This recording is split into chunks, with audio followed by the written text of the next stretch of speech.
The podcast on Haunted Hill will contain spoilers and swearing.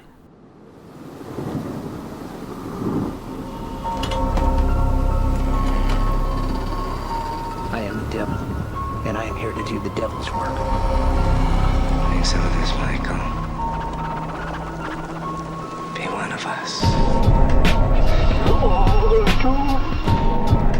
I didn't tell you my name. Hang up. I didn't tell him my name. They're all part of it. They're all parts of Come. It is time to keep your appointment.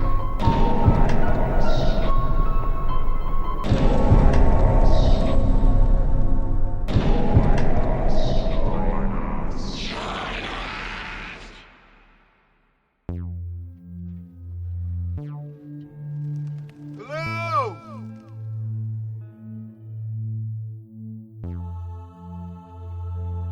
Hello? Hello and welcome to the podcast on Haunted Hill, episode 90. I am Gabby McGavface and I'm sitting here with Beardy McDanface. Beardy McDanny Facey McBearderson. I thought you could say Fanny Face then, but Danny Face you said. Danny Face. This is our pandemic special. Yay! Yay! Hopefully this isn't a yearly thing either. No, thank Like a God, tradition. hopefully not. No. We put the episode off, but we are here. We are going to talk about 28 days later, 28 weeks later, and all the stuff like that, and what's going on, and yeah, you got some World of Strange and shit like that. And how's it going, dude? It's going well. It's very hot. We're approaching, the summer now is literally just over the horizon. So Yeah. I know that Gav, listeners, you'll be pleased to know this is the first episode for this year that I'm witnessing Gav without his shirt on. I am topless while sunbathing. Well, podcasting. You're not sunbathing, No, I'm not. unless I'm the sun. Yeah, I'm good. I'm all good. And you're bathing me. Does that mean you're my son and you're bathing me? Look, this is weird. Actually, when I give Elijah a bath, I am sunbathing. You are sunbathing, that's true. Huh. Yeah, right, Gav. We put this off doing this episode when coronavirus first struck because we felt it was a little bit. Well, you felt it was actually, which is interesting because that in itself gives the magnitude of this. It's so many different people having this at different levels, and that's so interesting. You were dealing with it more directly with people who are very vulnerable in a situation and they needed your assistance in work. I was sitting at home making miniature models and fixing BMX bikes. I wasn't. Do you know? So for me, I was just sort of like, yeah, let's talk about it. But then you got other people who are probably like, I listened to this. Fucking hell, man! I listened to this podcast. I think it's might be called American Life. I'm not sure. And it's just about general people. It's American, obviously. And this dude was just on the phone talking about the fact that he's got the virus. He was feeling really fucking shit. He's got his little kid there who's like 1 or 2, doesn't really understand. And then the kid's mum was in a room but locked away in isolation for 7 days. And he's having to deal with it, trying to. But I could feel for it so much. He was like crying as he's speaking. I could feel for it because being how hard it is to entertain a child. But then when you feel shit, it's bad. But then having that as well, it's just like, oh my God. And also, that's such a different world to what I'm having it. So that's why we sort of were going to put it off because you were doing it a bit more. Well, I think as well it would have been a little intensive because we didn't know how hard it's hit, and obviously it's hit pretty hard. Yeah. I'm fortunate enough to not know anybody yet that's died from it, or even anyone super close to me that's picked up the virus. And I think the same goes for yourself, Gav. Do you know many people who've had it then? I speak to people through my job who've got it, and I hear them coughing and stuff. But yeah, we figured it's been going on a few months, and it is. Dare I say, and I don't want to jinx it, it's starting to wind down a little bit. There's still a long way to go, and whether or not we'll ever get back to some sort of normality, probably not. The world won't ever be quite the same as it was, I think. But we thought we'd cover these 2 movies, like you say, 28 days, 28 weeks later. In watching them, and we'll get into this when we review the films and go through them, but in watching them, there are a lot of parallels. There's particularly a couple of lines said in a couple of the movies here and there that are quite relevant to what's going on right now, and obviously with both you and I being British, living in the UK, both of these movies taking place in the UK, that's kind of got a bit of a ring to it as well. So yeah, and I drove through in between watched these movies. I watched them backwards. I watched 28 weeks later, then 28 days later. I don't know why I just did. And it's quite interesting. I actually worked in London on one of the days I watched one of them, and London's so quiet at the moment. Not quite as that, but it's really weird to just be cruising down the streets. Like, got out of London like record time. It's like, fucking hell, that's a bit weird. Yeah. Unfortunately, Bristol's been getting a little bit busier. People are starting to break lockdown. Public, not cars then? Yeah, okay. Yeah, there's a lot of people. We went over to see my dad, drop some stuff off from a safe distance the other day, and it was just like a normal Saturday. It was very busy.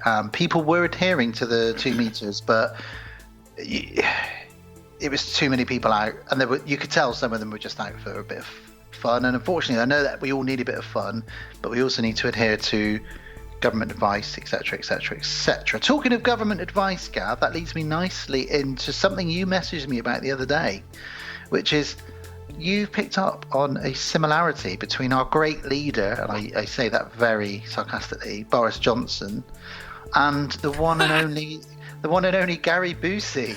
I didn't. Yeah, it was. I don't know what it was. It just, you showed me a picture of Boris, yeah, and I was just like, no, I sent you a picture of Gary Busey. Oh, yeah, and I was just like, it looks like Boris, and I was like, oh no, it's Gary Busey. It's like the hair was all manical, and it's like they are kind of the same. So I started thinking how much I'd love them to make some weird movie where for Stars no reason Gary at all, Busey Gary Busey as Boris. But he's got his American accent. He's not even trying. You know, they just cut to like the Pissing on the Indians, pissing on the Yankees. That would be his speech, you know. And here we are, 5 o'clock. This is the BBC, and it's the 5 o'clock coronavirus update from our Prime Minister Boris Johnson. And he just comes out and goes, "Yeah, fucking right. Listen, yeah." Just starts shouting and dribbling and teeth everywhere. And I don't know, in this day and age, like with older Trump over there as well, like anything's possible. Fucking, like, anything's possible in this world. We live in the weirdest fucking world right now. I'm trying to explain that to my kids and they don't get it. You know? We do live in a very weird world where fucking weird as shit. Where the government are making decisions and then not sticking to the decisions. And well, then the government's always done. All governments have said stuff and they realise they can't actually do. That's just politics in general. I mean, Trump might as well stand up and freestyle rap some of his speeches. If he just put a baseball cap sideways, not even front or backwards, it's sideways, like the really wackest white thing someone white could ever do involved with hip hop, and just start rapping about the economy in America. But he would make it up, because like that speech he gave about the sunshine in your skin and the injecting disinfectant, he pretty much made that up on the spot. You could tell from his health advisor's face that he was just spitballing. He might as well have just read out his shopping list live on TV and said, and there we go, and that's it. And it's like, what's that horror movie, the found footage one Eli Roth produced, where the pastor is a fake pastor, and then he goes to the farm and the woman's there possessed. And there's a part 2 as well. Oh, it's quite good, but he's in his preaching at the beginning, he's talking to the camera crew because found footage, and he's just like, I can say anything to him. I bet you what, I can do a recipe for banana bread in my sermon. And he starts going, oh, God saves blah, blah, and banana bread. Yeah, I know the one you mean, actually, about the sort of, I wish I could remember the name of it. It's such a good movie. Yeah, it's all right. And that's so funny the way he can do that. Then he just throws in banana bread recipe in his sermon, and everyone just claps along and goes, yeah, hell Jesus. That's like Trump. That's, you know, can say fucking anything, and yeah. So yeah, I just wanted to point out the fact that there is a weird similarity, if you called it that, between those two. Yeah, totally. Yeah, which is pretty cool. Cool. What have you been watching, my friend? I've watched a few bits and bobs, can't totally remember everything I've watched actually. I have started watching Ozark, TV show on Netflix I'm quite enjoying, which I didn't realise the main actor in it, I like him in comedies and loads of different things. He's quite versatile. Patrick Bateman. Yeah. But I was going to say it. I think he's called Patrick Bateman, but that can't be right. No, because I don't think that's right, American Psycho character. No, his actual name is Patrick Bateman. Okay. So I was thinking it's Patrick Bates. It's nice to find in your everyday life you've still got horror references.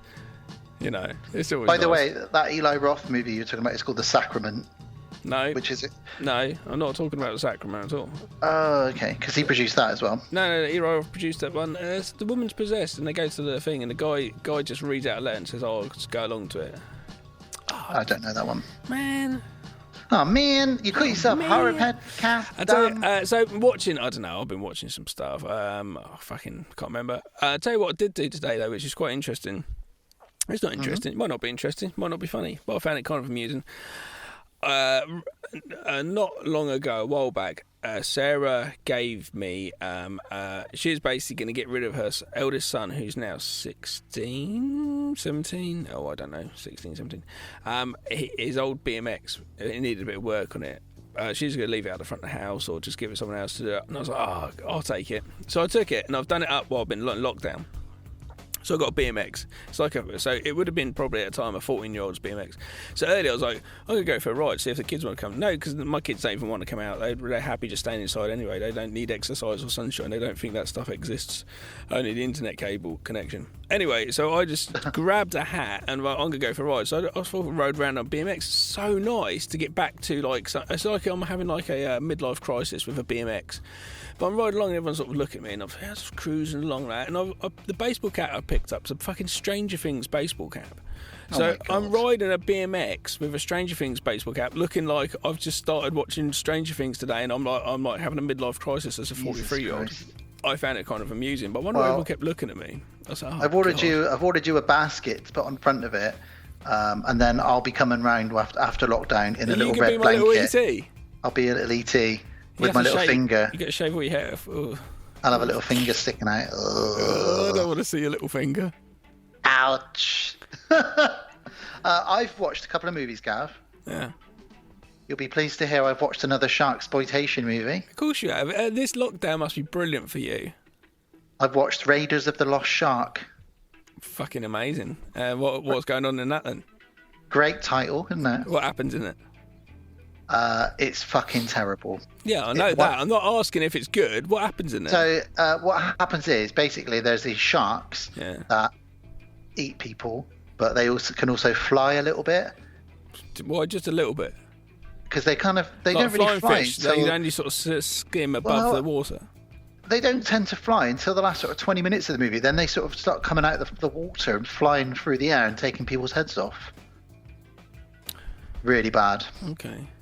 Really bad. But I did watch something that was really good, which we talked about just without recording recently, which I just want to pick up on and reiterate to our listeners. It's an awesome film and you should definitely check it out. And that's Daniel Isn't Real, starring Patrick Schwarzenegger. Yep. And it's absolutely incredible movie. Kind of about mental health, but there's supernatural elements to it, and it's about imaginary friends, and there's a lot more to it than that. Patrick Schwarzenegger channeled Nicolas Cage. He said he followed his sort of style of acting into his character. He plays Daniel. Follow Nicolas Cage's style of acting. Like, every movie, he's like, you always get Nicolas Cage, but you get some fucking crazy Nicolas Cage at times. Studying that must have been a fucking trip. Yeah, well, I guess it would. So your dad's Arnie, and you want to act like Nicolas Cage. I mean, pretty cool. Fucking hell, yeah. The only other movie which I've watched, which I know it's been out for a few months now, hit Netflix UK a few months ago, and a few people have seen it, but I actually was quite impressed with it, and that was Girl on the Third Floor with CM Punk, the wrestler. It's pretty decent. It's about a guy who buys an old house and starts doing it up while his pregnant wife she's coming to they're all moving in there in about a month. So he starts doing up the house and then finds out it used to be a really old whorehouse, and it's haunted. There's a lot of stuff going on, people turning up to the house, sexy girls. He finds weird stuff behind the walls and in the attic that used to belong to the whorehouse. It's got all practical effects. Well, like perverted shit. Yeah, really perverted shit. There's at one point the walls start coming. Really? Yeah, it's gross. What's this movie called? Girl on the Third Floor. Girl on the Third Floor. It's really. I thought it was pretty decent. I went into it thinking, I thought it was gonna be one of those ones that pops up on Netflix. You press play, and it's about a 3 out of 10. But I actually gave this like a 6 or a 7 out of 10. I enjoyed it. That's me. So that's what I've been up to. Yeah, well, we've been podcasting fairly frequently, so, there's not much to talk about. Great. Yeah. Yeah. Well, fuck it. Let's get into this, man. Let's get into this fucking episode. Do you want to get into 28 Days Later? I want to get right into it, Gav. Should we have a little trailer? Yeah, go for it.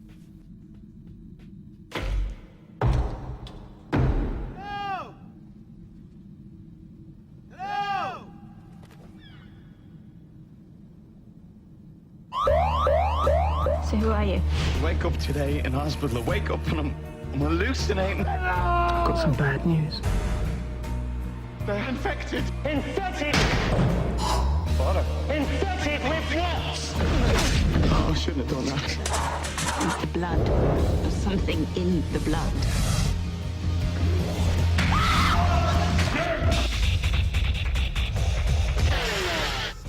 Lesson 1.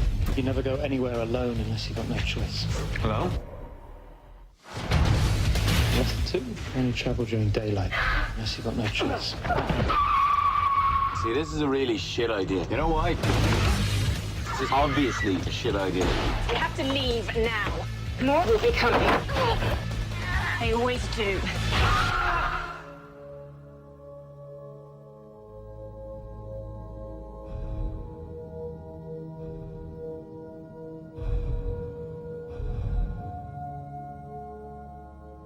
They're dead. And you're gonna be next.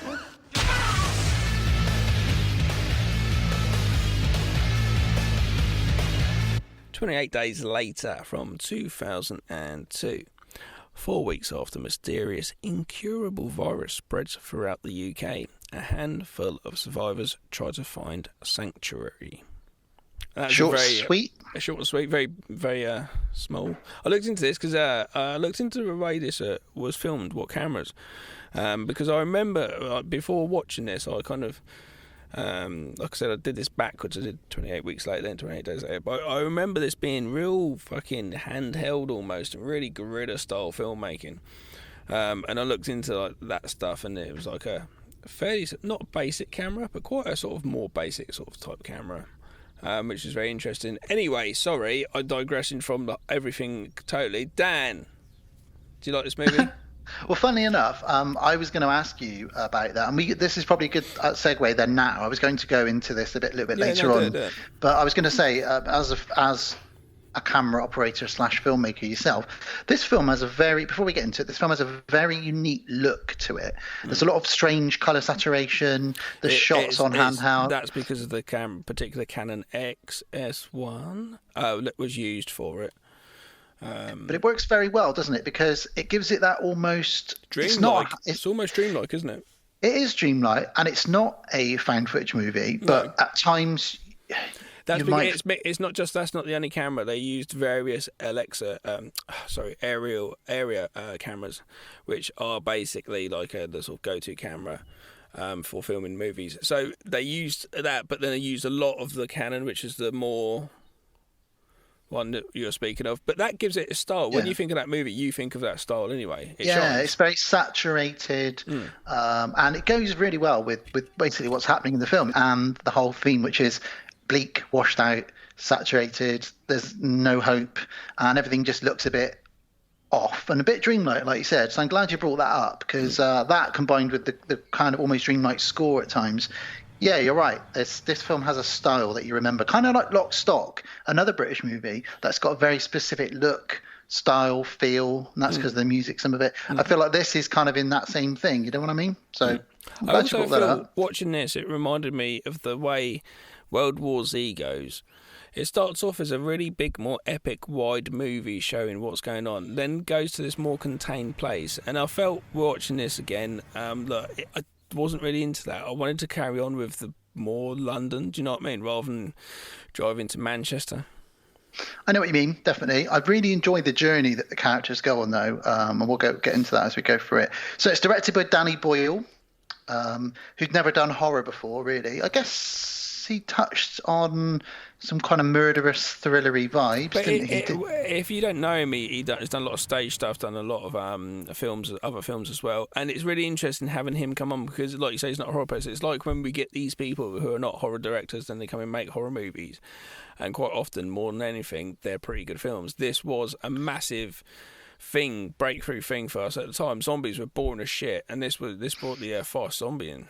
Well, at the same time as you saying he didn't do horror, I mean, he did Shallow Grave and Train Spotting. Shallow Grave, they're dealing with dark. death in a drama-filled way, aren't they? So this has that as well. Yeah. Yeah, it's very well written by Alex Garland as well. Who went on to do Ex Machina?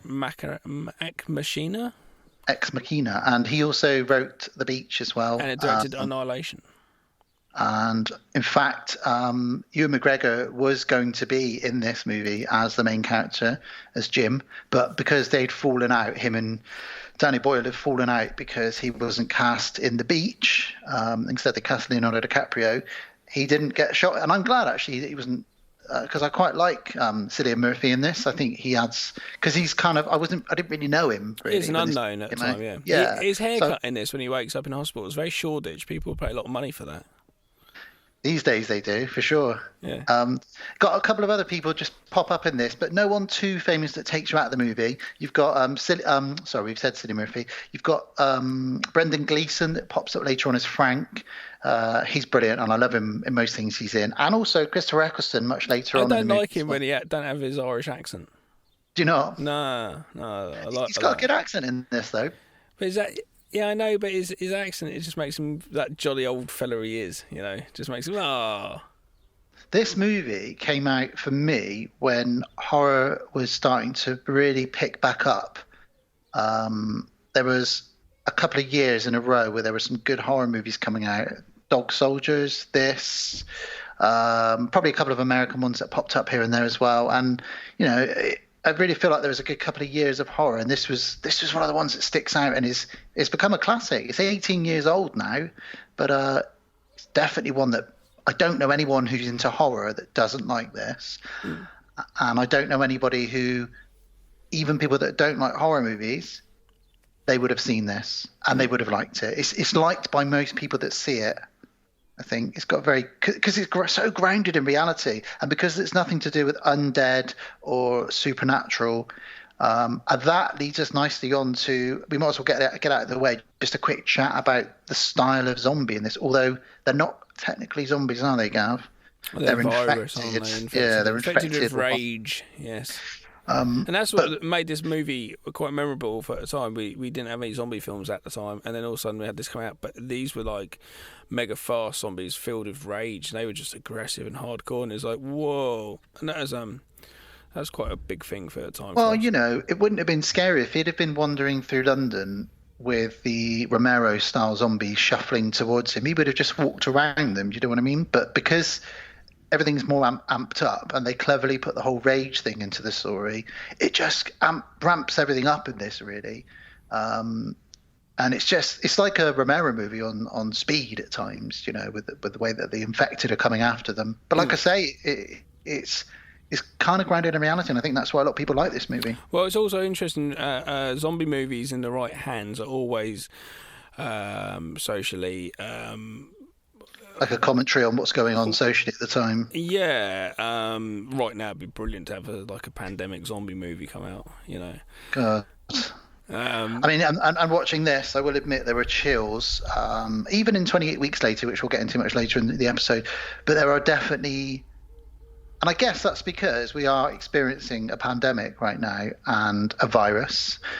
And when this was written, and when a lot of these older zombie movies were written, even before this, people write, you know, and think that's how things are going to turn out. And obviously, if you write enough stuff and there's enough movies out there, a couple of the things are going to kind of come true a little bit if that scenario ever happens, which it's not obviously zombie rage fueled. I watched this and I was actually watching it going, well, I'm bloody happy we're not in this sort of dire straits. That is like real fucking full on hardcore. But I remember when the pandemic started coming around first of all, and there was the last time I saw Sarah for a long time, and it was like, well, I think we're going into like some sort of big lockdown, blah blah blah, and it was a case of like she hugged me and that, and it's a bit like, oh my god, like the news was moving so quickly. It was like, oh my god, are we going to get to the point where we're literally like, there's no food, it runs out, and that's what people started panicking about. Basically, what we see in this film. It certainly felt that way at the beginning of the pandemic. Untidy streets and litter everywhere and stuff. Obviously not bodies. Couldn't buy toilet paper. I couldn't get into supermarkets. I couldn't find food. Me and Alice were literally waiting until we had nothing in the cupboard and freezer for the first week or so, because we didn't know what was going to go on. We didn't know how bad. And obviously, within about a month, everything was back to normal within supermarkets. You just have to queue up to get in. But still, the unknown is the unknown invisible enemy, and it was moving very fast, the enemy was, and nobody knew how to handle the enemy. Nope. So that was what was really worrying and stuff. So it's interesting watching movies which are handled well by good directors, especially something like this. Are we just going to go straight into it? Let's just do it. So yeah, of course, man. Go for it. So we start off with almost like what is shown to Malcolm in Clockwork Orange. We get loads of scenes of war, people rioting, bodies. And I actually always thought, until researching it for this particular episode, I always thought those were actual real scenes from riots and stuff from around the world. But actually it turns out that they felt that would be very insensitive. Yeah, so they would have reenacted it. Yeah, of course. But it's interesting. You start off with these images and you think it's just the beginning of the movie because, like I say, done well with social commentary, blah, blah, blah. You think it's part of the movie. We pan out to find it's a monkey in a chair, kind of Clockwork Orange style, being made to watch these videos on multiple screens, which is like, what the fuck? Which is the same reaction one of the activists has when she comes in and looks at the monkey. Well, not only is it extremely cruel, but it's fucking mental as well. I mean, this poor monkey's just sat there with... there's one point where there's a body hanging and the people in the crowd are just smashing it with twigs and planks of wood and setting fire to it. So this monkey's, it's getting rage shown to it over and over again. But they're injecting it with stuff, which we find out in a moment, because all of a sudden, these animal rights activists break in. And they're told, like, don't open the cage. The monkey has rage. They're like, oh, they open it, and it's just like, basically, you've come to obviously trying to do a good thing and get the animals out, I understand. But what you've gone and done is got one monkey out, which has got rage, gone and killed everybody else, and all the other monkeys are now going to die in their cage because nobody can feed them because they're all dead. So this one act triggers everything. The United Kingdom literally going to shit. And the world, eventually, as we get to. And the world into sequels, yeah. So they come in, like you said, they're taking photos. They let this ape out. Although the doctor's like, don't let it out. They do. They're dickheads, and again, this isn't your sort of zombie movie where you're bitten and you've got like 4 hours before you sort of... As soon as you get bitten or blood in your eye or your mouth... Literally probably about 3 seconds and then you're infected as well. It's the most extreme version of your virus you could have, which is going to just go to the bloodstream and just boom straight into the brain. Everything it's going there, boom, in seconds. It's so fast moving, you don't really have a choice. Even if there was a something you could inject, you wouldn't unless you've got it there and you go beep them. That's the only way. You would not have time. Well, that's it, really. So that's the opening scene, Bloodbath. It's an insane opening, isn't it? It's like, wow, what the fuck? And then I love the way the title card pops up. Yeah, 28 days later. 28 days later. Perfect. It's a really nice way of doing it. Yeah. Really sick, yeah. And then we get the classic. This was, if you were in a school, this would have been the playground talk. And then he walks up, he's around London, there's no one there. Because for a time, I still work in London, but I was working in London quite a lot then. And at the time, we always talk about going, oh, how the fuck did they do that? Oh my God, how the fuck's Westminster Bridge fucking empty? Blah, blah, blah, blah, blah. Well, let's not forget, this is a first for the podcast on Haunted Hill. We get young man's cock. Yeah, not like pedo style, but yeah, like above age young man's cock. Like a 30-year-old bloke's penis. So Jim wakes up in hospital, very much Day of the Triffids or whatever movie that was. Yeah. Where he wakes up and it's fucking terrifying, really. When you watch this movie and you go back to it, you can only imagine what it must be like. He wakes up in hospital completely naked. We later find out he got knocked off his bike. He's a bike courier in London, which is just really such a simple, boring premise, really, isn't it? You know, couriers all over London all the time. And he went into a coma, which we discovered as well. But just that whole waking up and you're just like... Just that whole, you can feel it, like just walking around being like, hello. He's wandering around the hospital. He finds a vending machine. Yeah. He gets loads of cans of Pepsi in his bag because he hasn't drank for 28 days. You know, he's been in a coma. And what, the tap's not working? I don't know. It didn't show. I don't know. Yeah. Tap should be working, but yeah. Yeah, he's screaming around the hospital, no one in there, and then, like you say, Gav, he heads out into London, and there's no sounds at all, just a few London, birds here, just rubbish, and the odd newspaper cutting, basically. And he wanders along, he goes into like it's Piccadilly Circus, and there's like a whole part of Piccadilly Circus now a missing board of people. It's very much 9/11, isn't it? Because they shot this movie. They were shooting this movie as 9/11 happened, but that was a coincidence that had happened. Yeah. That those were up on the wall. But yeah, lots of missing person things. I love the fact he's picking up loads of money, going, "Oh my god, there's money! Oh, it's £50 notes! Oh my god!" And it's just like it's like now I'm having this now. I got paid last week. Where I did some work for someone last week before. I got a little bit of work, so I'm taking what I can, And they paid me cash in hand. Great, it's a couple £100 in cash in hand. Brilliant.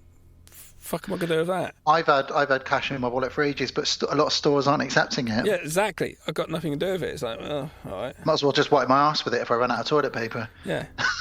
So I felt the same when he did this. I was like, yeah, that's how I feel. They saw that really happened in, I can't remember which country it was now, but Danny Boyle or Alex Garland basically saw something on the news where there was loads of money on train tracks in a country where there had been like a political upheaval, but the money was worthless. But people were picking it all up like, oh, great, we got to keep this. But that money was kind of a bit useless. So that's based on something real that happened. It must be that core... not even animalistic, because animals don't have money. So it's really funny that we still have this core where we're like, we must take money, have wealth, we will live happy. Never know, we must. It's fucking weird, but so he's wandering around, he's screaming, hello, hello. There's literally no sounds, no cars. There's a bit of a good jump scare where he goes towards a car and sets the alarm off. Yeah, that kind of made me jump. I kind of forgotten that, actually. It's quite nice. And he looks at a newspaper and just says, Britain evacuated. I know, and you don't get much more than that. Which is just for him, it's just like, what the fuck? He goes into the church, Gav, doesn't he? Where else would a young Irish boy head? Pops into a church just to find out, maybe I can get some answers or some sanctuary in here. Yeah. He walks up the stairs and there's a great big piece of graffiti as you go up the stairs within the church that says, "The end is extremely fucking nigh," that someone sprayed on the wall. Yeah. And he thinks, what the hell? He goes up there and he sees what he thinks is hundreds of people asleep or lying down.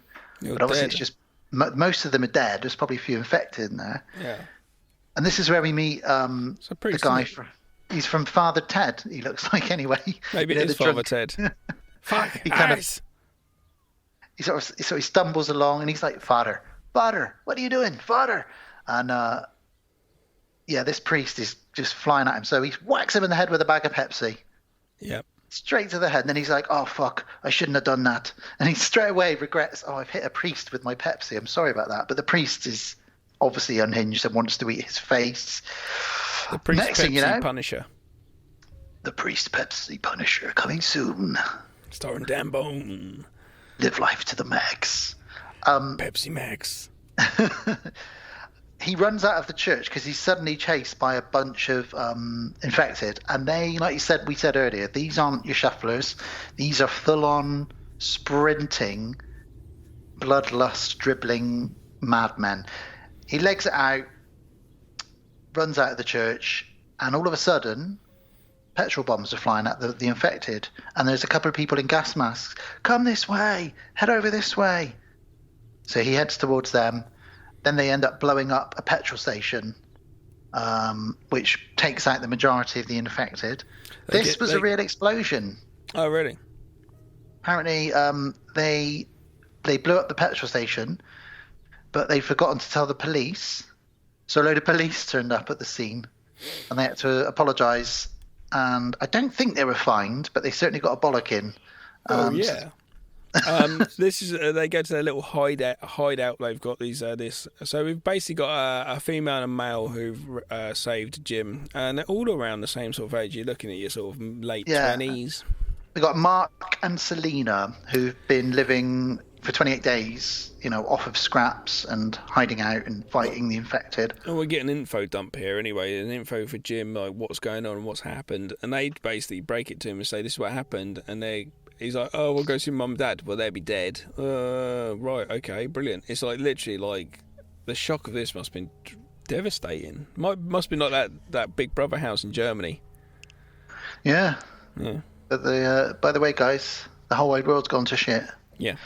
It's a really good info dump, and there's no it's done government, really well. there's no police, there's no army. There must be a government. They're underground. There's no one. Like, what the fuck? Yeah, he's like, nah, the Prime Minister will be underground. Yeah, there's no electricity, and it's like, what the fuck?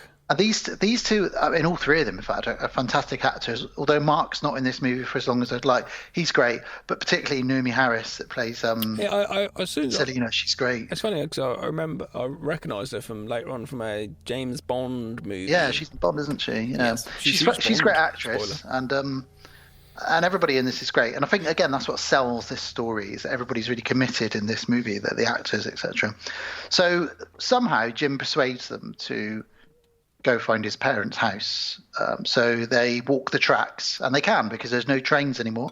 So they walk the tracks to Jim's house, and they get to Jim's parents' house, and you get that sort of gritty. As soon as they open the front door, there's a smell, and they're all sort of gagging, and you know what's upstairs. And he goes upstairs, and it's absolutely heartbreaking. He finds his mum and dad in bed, and they've actually committed suicide. With a load of pills and a bottle of wine. Holding that picture. Oh, there's a picture of him when he was a little boy, and then she turns it over, and it's basically a note saying, "We're sleeping with you now, Jim. Please don't wake up. Please don't." Oh my God, it's broke my heart. Love man. Mum. And the fact that Mum, there's more to it involved in that as well. Mum wrote that letter not thinking her son was going to read it, and he does, and it's just even more. It must be like just the fact it's a picture of him as a little boy as well. There's so many layers there, which is just like, what the fuck. It would take you a while just to let that sort of. There's not a lot of words in this scene. It doesn't need. You don't need words. It's just the way they act it, the writing on the back of the note, and the heaviness of the scene. Really. Yeah, it's just terrible. But so they decide to stay there. They're going to sleep in the same room. But then there is a night attack, which, I guess it's just... Why do they attack them at night? How do they know they're even there? Well, Jim wakes up after he can't sleep, so he goes in the kitchen and he's going through his mum's recipe book and he's kind of remembering the good times. And he forgets, and he lights a candle, doesn't he? The outside, you can see the flickering of the candle. That attracts the infected, who immediately smash through the window. And that dude's bitten though, isn't he? He's in bed, but within seconds of him being bitten, Selena is hacking him up with a machete, like literally going at him. Like I thought it was just taking the arm off. Oh, I should just take the arm off. I was like, no. She's gonna carry on, and that's him done without anything. That's it. And this is where she says, as they leave, she says, and I'll do that to you as well if I have to. She's so, like, by code, isn't she? She's, like, gnarly. She's like that one on that Walking Dead, the one of the older... She is like Michonne. I thought that myself. She's a black woman in a zombie apocalypse with a blade, and I wonder if the Walking Dead, and I know it's based on a comic book, I wonder if they saw something in Selena, or if that's just a coincidence. I did think that. I imagine it's just a coincidence. Yeah. Well, her and Jim leave the house. She does explain a little bit more information here that it takes 10 to 20 seconds for the infection to fully take hold. So there's no time, and she'll do that to him if needs be. And this is where they spot the tower block with some Christmas lights flashing. So they think, oh, look, there's obviously somebody up there. They head to it, don't they? Yeah. Head over. And what do they find at the bottom of the tower block? Loads of shopping trolleys piled up high where someone's blocked the stairs. So it's really hard for the infected to get up. So they climb up the shopping trolleys, but unfortunately some of the noise attracts a couple of infected who then chase them up the stairs. It must have made noise when they put the trolleys, pushed them up in the first place. Well, Jim's very weak at this point, and she says, well, you haven't really eaten in a month, and your muscles are wasting away. You've got a terrible headache because you're really dehydrated. Drink some more Pepsi.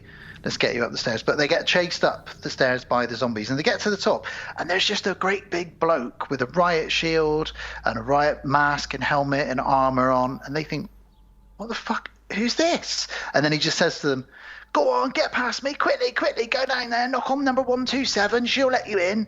And they're like, what, okay. It seems a bit official at first, doesn't it? You think he might be a like police or an army or something? Until they bring out the little green drink. It's not that official at all. Oh, bless him. Well, he before they get into the apartment, he beats the shit into these two infected and throws them downstairs. Yeah. And his name, we find out, is Frank. And Frank lives with his daughter Hannah in this tower block. They've been living on rainwater, which they collect from buckets and tubs on the roof. But they've been having a drought. There's no water. Yeah. And he is incredibly excited. He's very lovely, enthusiastic to meet Jim and Selena. He says, come on, this time for a drink, innit? Creme de menthe, creme de menthe. So he brings out the little green drink you talked about, Gav, and they will have a bit of creme de menthe. He's a lovely guy. Have you ever drank that? I have drank that, yeah. What it's does it just taste like a mint liqueur. Oh, fucking mint liqueur. Go on in. It's not very nice, but I tell you what, if I went to Frank's house during a zombie apocalypse... Yeah, Frank's nice. Oh, yeah, fuck yeah. If there's a zombie apocalypse, I'll be drinking anything. Jim decides to have a shave, and this is one of the more painful scenes in the film because there's no water, so he has to shave off a month's beard with just a dry razor. Ouch. But he comes out of the bedroom looking very pretty, and Selena's almost a bit like, wow. And I think for the first time she thinks, you're all right, actually. Yeah. But yeah, he's like, yeah, I've hacked my face to shit doing this. He has a bit of a chat with Frank, who says, look at this. There's a radio broadcast. Listen to this. And you can hear the voice of what we find out later is Christopher Eccleston, who plays Major West, saying, the answer to infection is here. And he keeps giving coordinates to an army blockade. And Frank's like, I hear this a few times a day. We need to go there. We need to go there. Yeah. And they don't want to do. Selena says they need us more than we need them. They'll hold us back. But because the walls are so thin in the apartment, Frank says, I heard you say that last night. But you're right. We do need you more than you need us. But someone's got to look after my Hannah. And I can't look after her. If I get killed, she'll be on her own. So she'll have a better chance with you two, even if I get killed. So they do eventually get persuaded to go up to Manchester. But they do it in Frank's black cab. Frank driving like a cunt. Like, what the fuck? It goes into this tunnel. It's lovely views and stuff and all that sort of thing. They go into this...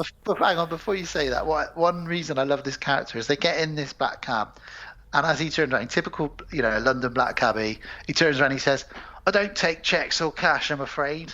Yeah. He sort of does this sort of little bit of banter as they're heading off. But yeah, carry on, sorry. They go into the tunnel. And my first word for him was a bit strong. Let's say dickhead. Because, you go into this tunnel and he's like, oh, it's a bit... Jim's like, it's a bit risky. I don't think we should go into this tunnel. And he's like, no, it's all right. And there's all these cars. But somehow there's all these cars piled up like a wall of cars. Somehow, miraculously, his taxi is super taxi that can drive up and over someone's cars. I thought this, but this is like my probably 10th watch this movie. Yeah, there's a ramp there. Someone's made a ramp, yeah. Yeah, well, but you're right. Yeah, right. A ramp there. Who's it's made not a ramp? 4x4, the ramp was made there by the fucking film production company. The public aren't gonna be making a ramp through the tunnel when there's a zombie infection. The cars flee. That was it. They weren't putting ramps up. No, well, let's get some ramps down there so we can carry it. It just wasn't happening. It was just. You what? Which tunnel was this? Don't know. It's fucking just such an annoying scene because then he gets a flat tyre and have to fix a flat tyre there and then with the zombies coming. And it's just this is incredibly tense, this scene. Really good. It's the same with any horror movie. You just get some dickhead does the stupidest of decisions. I agree. It's pretty out of character for Frank, who is quite a careful character up until now. Maybe he got excited. Maybe I don't know. But either way, it leads to one of the most intense tire-changing scenes ever because they now are stuck in this tunnel. With thousands of rats coming towards them. That's a really nice bit. And then they realise that the rats are running from the infected. And that's such really a good bit. Cool. Yeah. But then for Super Frank, he's like, right, we've got to get this Super Frank, is that his name now? He holds up the car, he lifts up the car, doesn't he? Yeah. He's like, and they quickly change the tyre. Quick, change the tyre. Yeah. Quickly, do it now. Get in the taxi now. It was a very stressful tyre change, but they managed to get in there as the zombies, or the virus-infected people, smash on the car. They managed to drive away. Just get away, and they stop off at Budgeon's. Would you just want to do this one day? Say, can you just give me a trolley and you just go get whatever you want? Yes. So Budgeon's, for anyone out of the UK, is one of your usual 7-Eleven style. I don't have supermarket. one around my way, but there's a couple around here. But it's just your typical sort of mini supermarket. It's not quite a normal supermarket, but it's got everything you'll need. And you're right, Gav, I would love to do this. So there used to be a game show in the UK called Supermarket Sweep. Yes. And I used to fantasize about going on that. Yeah, because you used to just get the whole premise was you had to go off and at the end you did the big sweep, which is where you put everything you could in the trolley, and the person who had the most value was the winner, and they get to keep it as well. So like you could put a widescreen TV in there, DVDs, booze. But these guys, they go in there and they just load up the black cab with so much food and drink. Like Frank picks up about 6 bottles of really good whiskey. 4 single malt whiskies. Yeah. They load it up.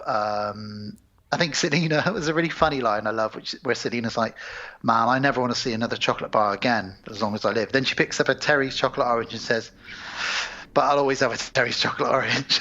She just loves that. So it's quite a fun scene. You got a really nice bit of you needed that scene. And this is like Dawn of the Dead, isn't it? Really, really is. When they go to the supermarket and go around the supermarket and stuff. Then obviously they need fuel, because unfortunately vehicles run on fuel.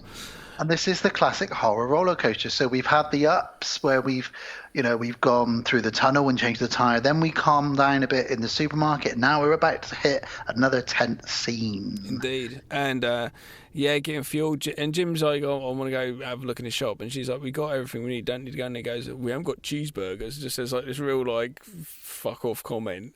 I know, what a dickhead. He takes his baseball bat, doesn't he? It's luckily, but this is a dickhead move. In any other movie, like the dude would have got bitten or something. But yeah, he goes into the shop, and what does he find then? So he finds, first of all, a really harrowing thing. He finds a dead woman with a dead baby. Whether they're infected or not, we don't know. But I didn't see this for some reason. I must have just looked away and didn't catch this. Yeah, just as he walks in, so he steps over them and he's looking around the place. And he kind of senses that there's somebody there, and he does his classic, what is now his catchphrase in this movie, which is just looking around and going, hello? And as soon as he does that, little kid flies at him.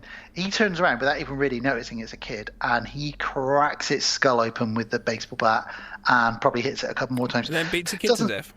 Doesn't tell anybody else about it. He comes out and she says, what did you find? Nothing much.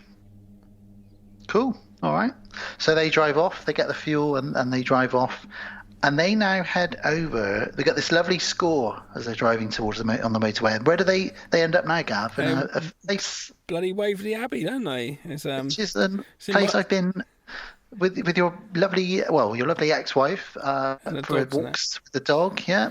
The Mummy was filmed here, filmed preternatural. Hot Fuzz. Hot Fuzz was filmed there, a bit of that at the ending. And we went there one night, didn't we? And we tried to film some ghostly goings on. We did, and we went there, didn't we? Yeah. And that weird patch of fog came rolling in from the hills, and we just shot ourselves and ran away. It was amazing. Yeah. So yeah, we end up in and you can see that on the Deadbolt YouTube channel. Just search Deadbolt in YouTube. World of the Strange with Dan and Gav.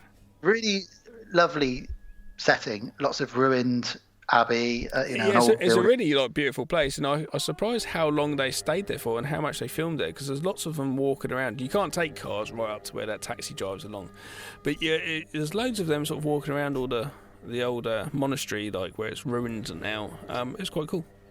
They see some horses, which really makes Frank quite happy, because he's quite a romantic at heart, and he sort of cheers the horses, like cheers. It's like later on when Jim looks up and sees an airplane in the sky. It's just a bit of a realisation of it's good. There is still normality in there somewhere. Life does go on. Yeah.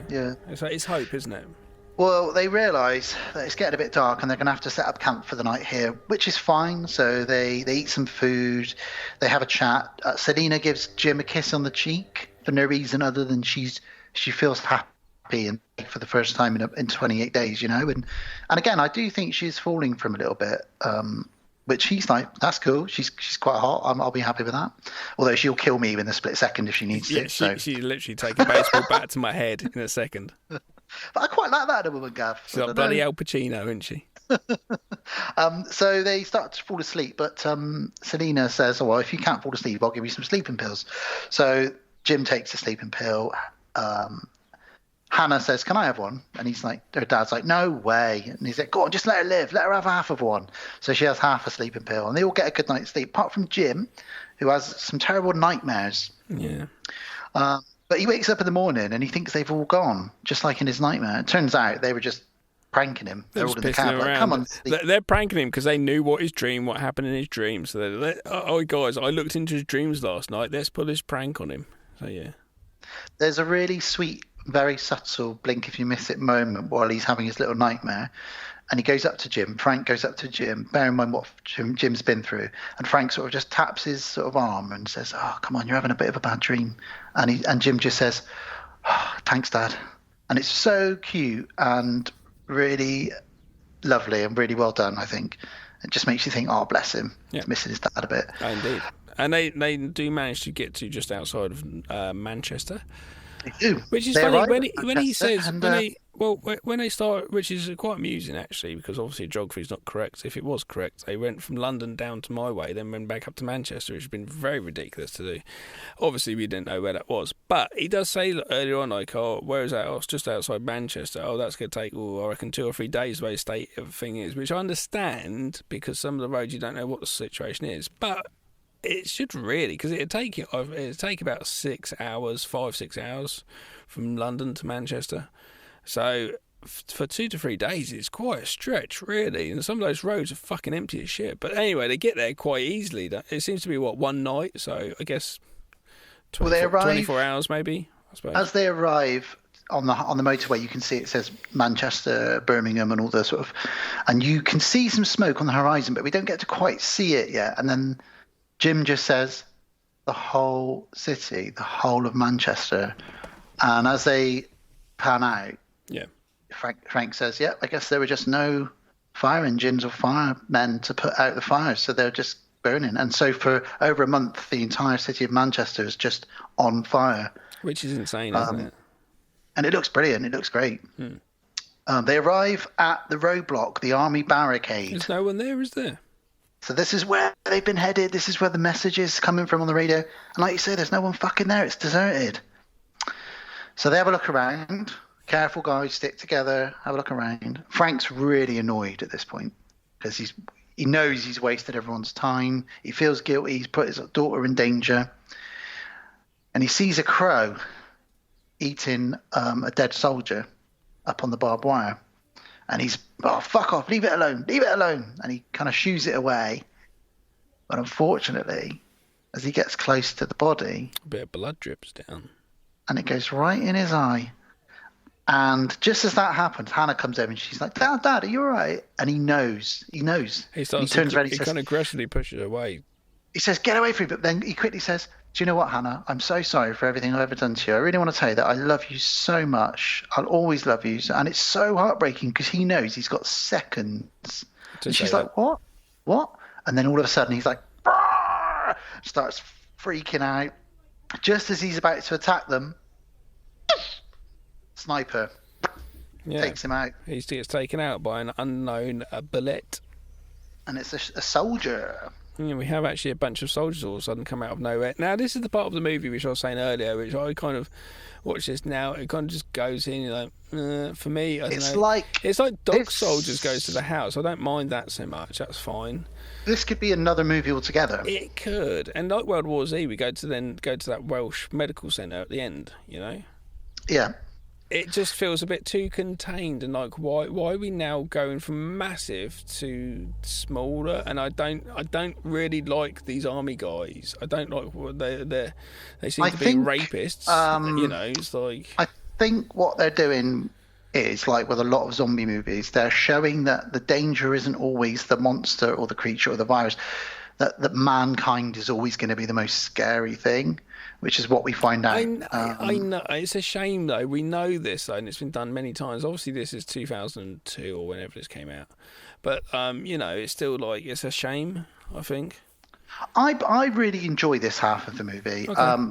I think I prefer the first half for sure, Yeah. but I still really enjoy this second half of the movie. Okay. So yeah, these for our listeners, then we get driven off by these soldiers, and they arrive at this great big mansion, sort of manor house in the country, and they meet Christopher Eccleston, who plays Major West, and he's like, well, we've got hot water, we've got a boiler, beds, clean clothes, food, welcome. We're not a lot. I'm sorry that we're not probably exactly what you thought. He's very polite, well spoken, very sort of British sort of colonel, and he shows Jim around. He says, we've got floodlights, we've got landmines and tripwires. Let me give you a tour of the mansion.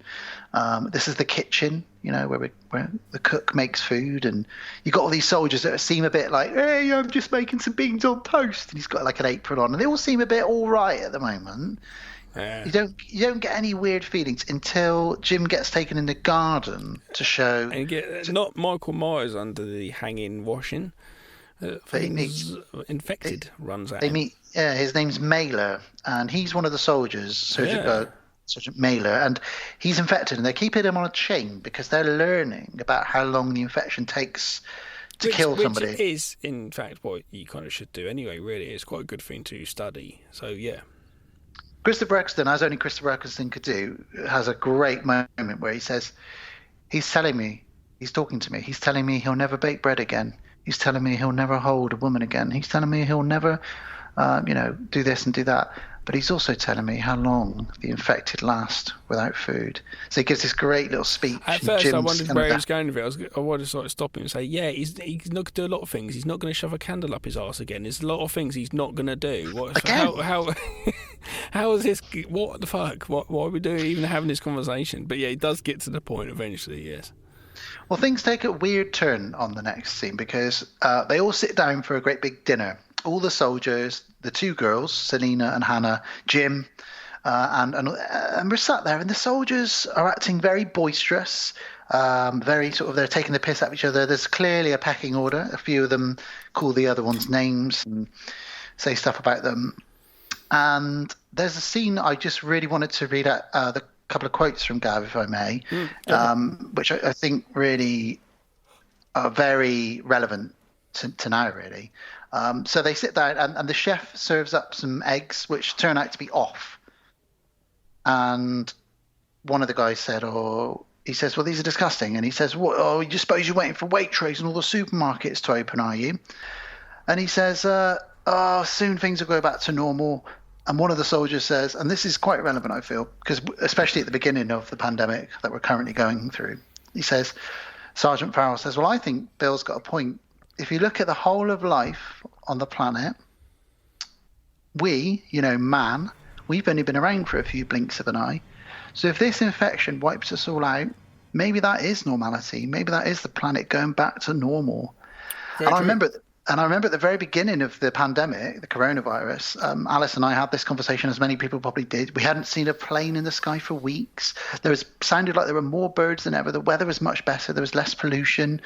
And it was almost like the planet was almost healing itself a bit. And I remember hearing that when I watched this and was writing my notes and thought, fucking hell, that's relevant, man. That is so relevant. There's also a bit earlier on where Selena says to Jim says, so do you know what I'm thinking? And she says, you're thinking you'll never hear another piece of original music. You'll never see a film that hasn't already been made. That reflected, resonated with me, especially the film things. It's like, oh yeah, imagine that. And that's fantastic writing, because little did they know that might. It doesn't, obviously. We've not quite got to that state. Imagine if it's just me and you left, and like maybe a couple other people, but we've got to entertain them. So we've got to make every film again. We have to remake it like Be Kind Rewind. I was going to say, like, I'm Mos Def and you're Jack Black. Yeah. Why am I Jack Black? All right, I'll be Jack Black. And we can just recreate Ghostbusters and Lethal Weapon and Titanic. Right, and I'd like to do that.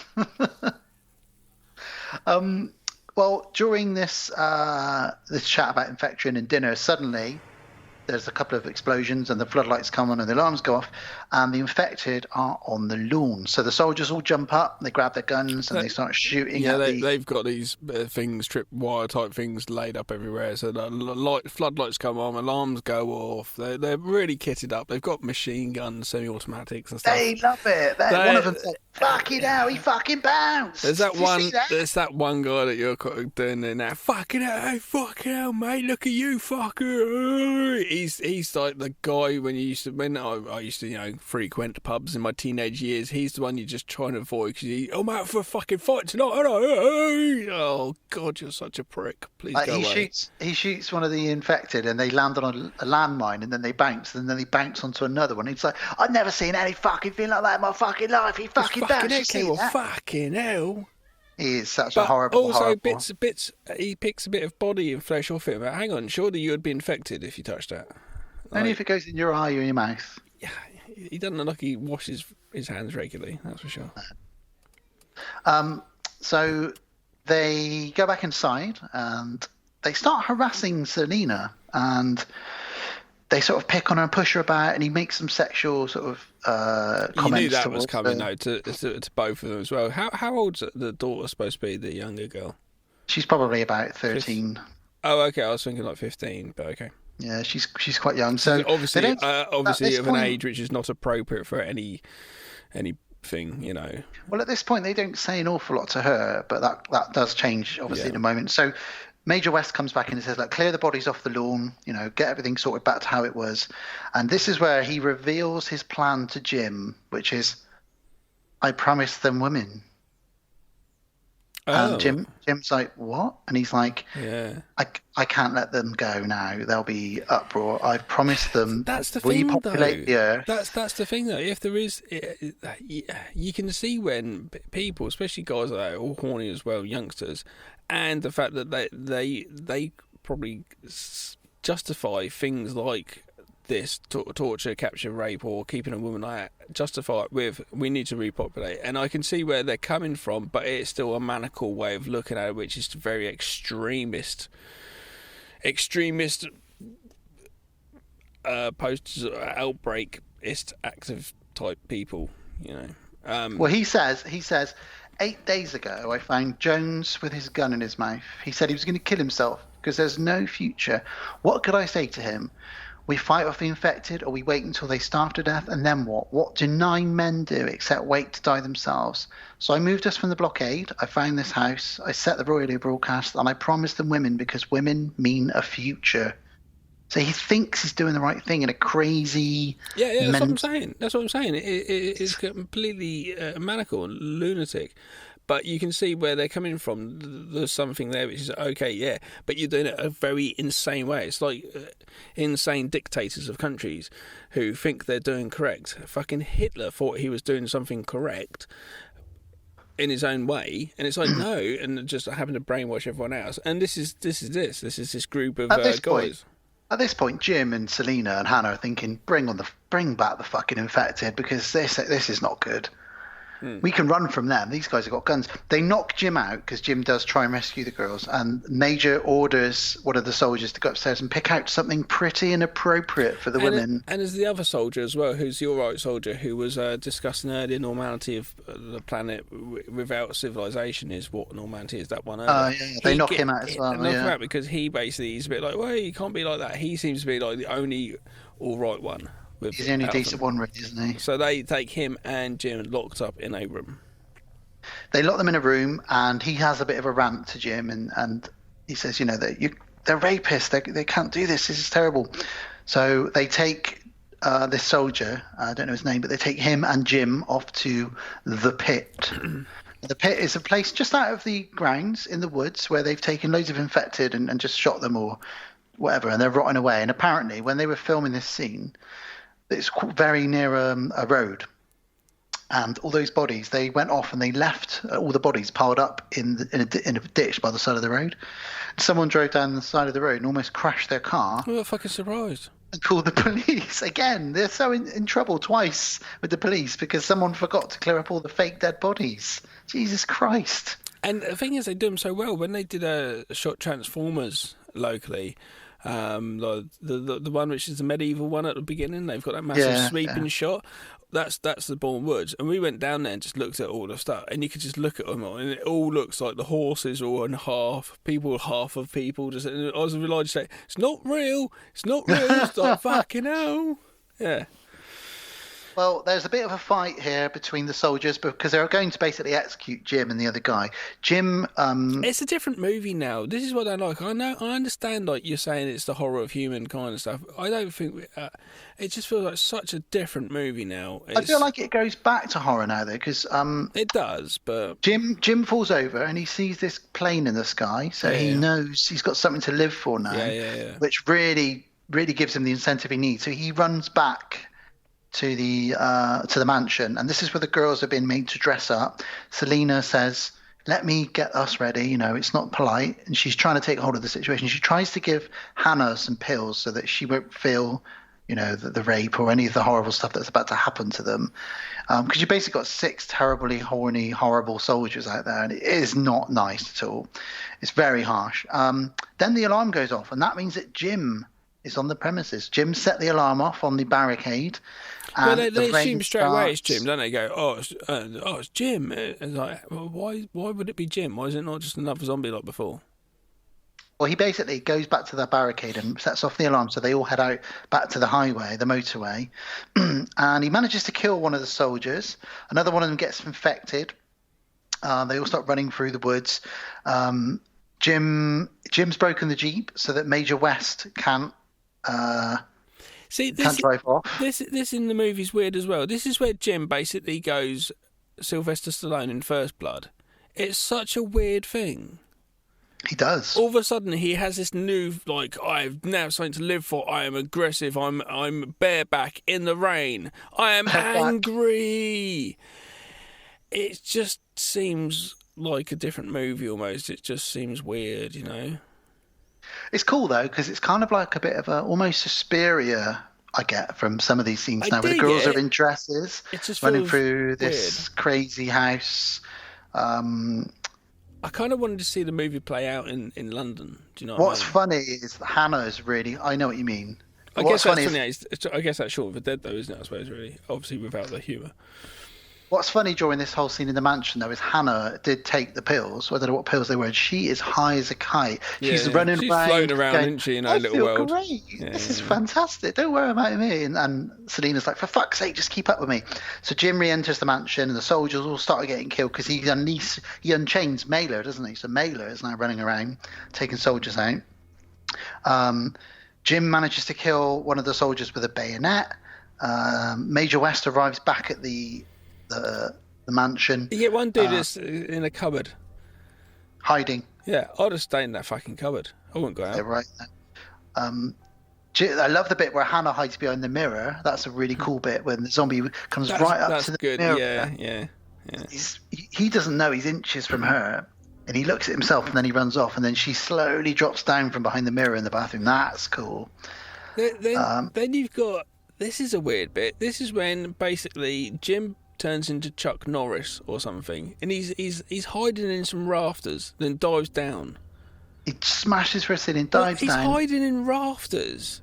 Right there, there's rafters. Up I go. He climbs up a cupboard, gets up into the rafters, wedges himself in, and waits, angrily waits. I'm angry, and I'm waiting in the rafters. It seems so weird. And he caves this guy's head against the wall, and then we get the old thumbs and the eyeball move, don't we? And Selena, she thinks obviously he's got the rage because he's fucking raging, but it's not. He's just raging because he's just raging, isn't he? He's got the proper rage. It's a great moment because he turns around and the light's not quite on him, so she can't tell if he's infected or not. But he's just acted in a completely infected way. Jackie's got a raging boner. And then after about 2 seconds, he steps forward and she goes to stab him but doesn't, and he says that was a little bit more than 2 seconds, because she always said it wouldn't take me 2 seconds to kill. Then they have a bit of a kiss. It's romantic. And then we think it's all over, but it isn't, because Major West is in the cab waiting for them, and he shoots Jim.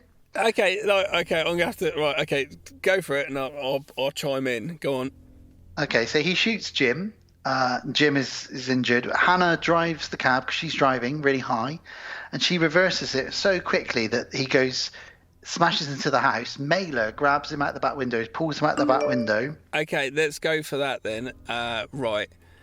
So she, all of a sudden, she drives up like, I'm here, I'm standing out my face, I'm in a taxi, I can drive in, no worries, jump in. Oh no, because he's there. So she dives in the taxi, then drives off, does a quick turn, reverses back down this little tunnel bit. The dude comes along, smashes the window, pulls him out. She knew that was going to happen. She drives back out, get in the car. They get in the car and they drive away. How did she know that that's going to happen? And why did that time the zombie do that? But the zombie couldn't do that in a tunnel, break it through the window, but could hear. I know it's a horror movie, and it's a good horror movie, and I shouldn't be sort of being negative. I get what you mean. There's some flawed logic. It's just a bit. It's like, oh, for God's sake, it's turned into an action film with a bit nonsensical at times. We get a very, very bizarre freeze frame where they smash through the gates of the mansion and it freezes. And it's like something from an 80s Jackie Chan movie where the final scene is them sort of freezing. I don't remember that bit. It freeze frames, and I don't know why. And then it says 28 days later. And Jim wakes up and they're in the Lake District. And he's recovering from his injury, and he walks in on Selena, and Selena is sewing, and Hannah's laying out great big letters on the grass that say hello. Again, Jim's catchphrase. That is the kind of all throughout this movie, isn't it? Hello. I don't think it's going to catch on though. We do see. No, I don't think it's going to catch on. No one's going to say hello. Fuck that. Hello. Even though you start every single one of our episodes with hello and welcome to. But I'm going to do it like him. I'm going to go hello. Just do that for 90 minutes. And welcome to that. And I'll just be there again. Hello. Yeah. Hello. Hello. Hello. We do see shots of the undead or the infected lying around the countryside. It's been almost another month, so they are dying off. They're really skinny. Some of them can barely move. And that's cool. And a plane goes overhead. They run out quickly and they sort of wave their arms. And Jim says, or one of them says, do you think he saw us this time? And they sort of smile. And we get the end credits. And it's kind of a happy ending because we know that they're going to get rescued. And that's nice. Mm. And that's the end, really. That's the end of the film. Mm. And I know you definitely agree with you, Gab. There are definite flaws.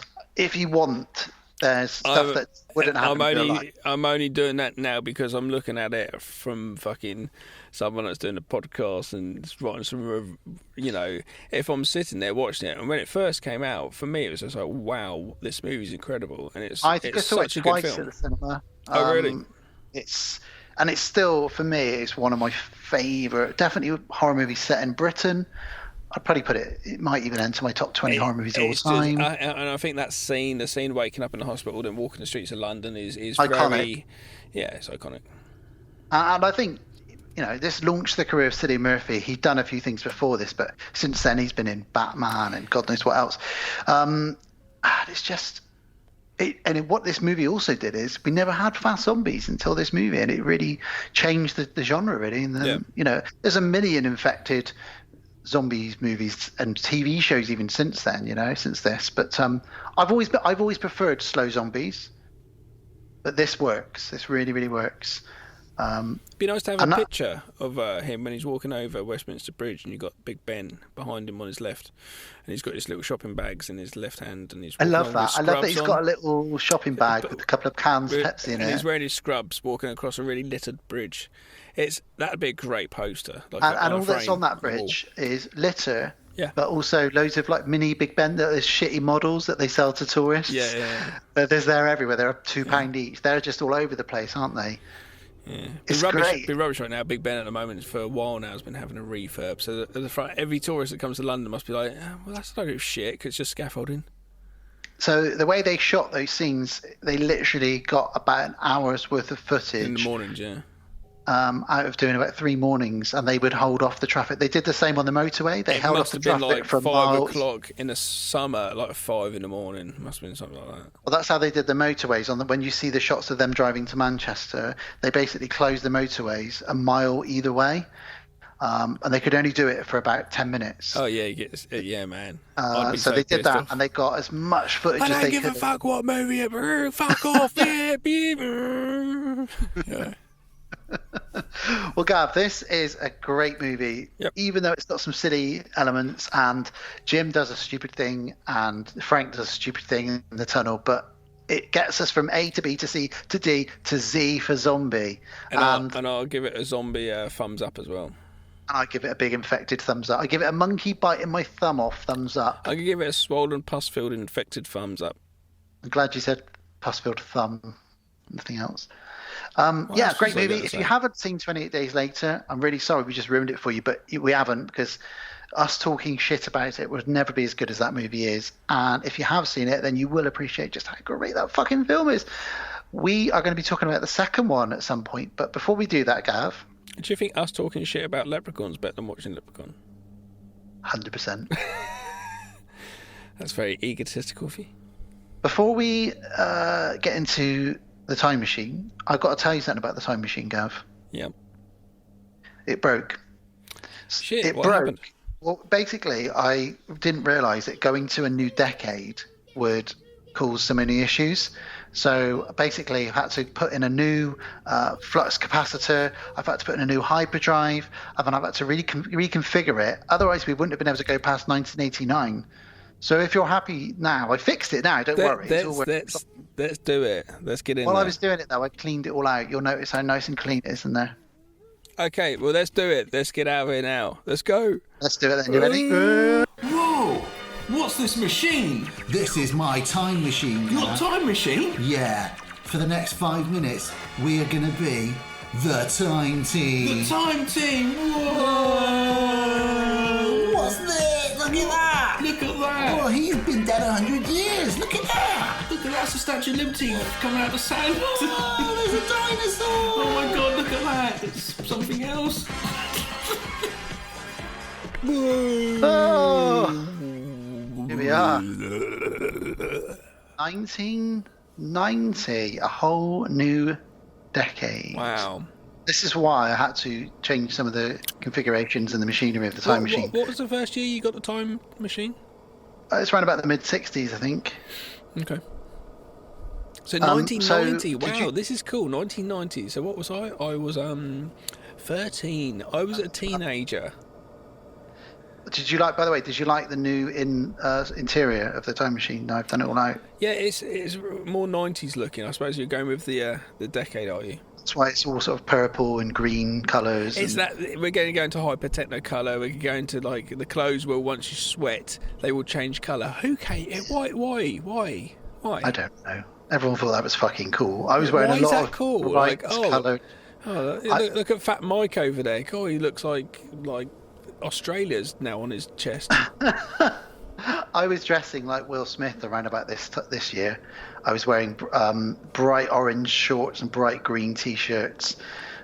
It was pretty crazy fashion. The 80s basically was still bleeding over, wasn't it? But we thought we were cool because it was a new decade. It's the funny thing when you get decades. Well, it only happened occasionally because we've only had these ones. But it's so funny. 70s and 80s are so funny. They're so like very, very specific styles and music and drugs and what was going on in the world all came from that 70s. That's definitely 80s. It's every 90s. But when we do roll into these decades, the 90s is the one which is memorable. The first 3 years, you never know, or the first couple of years, you never know where you're going, and the fashion does fall still on from the late 80s.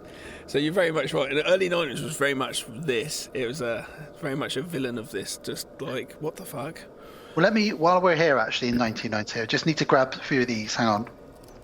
Right. I've just picked up a few bottles of Sunny D because I find it works really well to power the time machine for the next few years. So brilliant. I'll just put a crate of this in the back. Right. Okay, cool. So here we are, 1990. So Margaret Thatcher resigned as Prime Minister of the United Kingdom this year. The Iron Lady. Goodbye to her. So we were going to get John Major coming in as the Prime Minister. He was a nerd, wasn't he? He was a fucking not in a cool nerd way. No, he was just like boring as fuck. Yeah. Really boring. Yeah. This was the year that the Leaning Tower of Pisa was closed because they were worried it was going to fall down because it had started to fall too much and it was leaning way too much. So they leaned further than they strapped it to a nearby building for quite some time while they did some work on it, which is insane. Couple of bungee ropes. It's really mad, isn't it?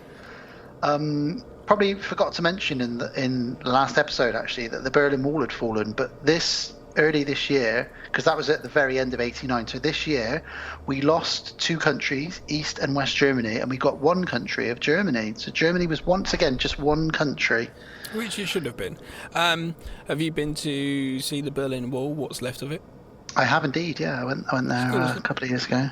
It's cool. It's a very cool piece of history. Definitely. You can feel it. You can kind of feel it, can't you, when you're there? It feels weird. Yeah. We also got a very updated version of Windows released this year. Windows 3.0 was released in 1990, Gav, so we could do lots more amazing things on our giant PCs. Brilliant. Well, I'd love to know what you could have done then.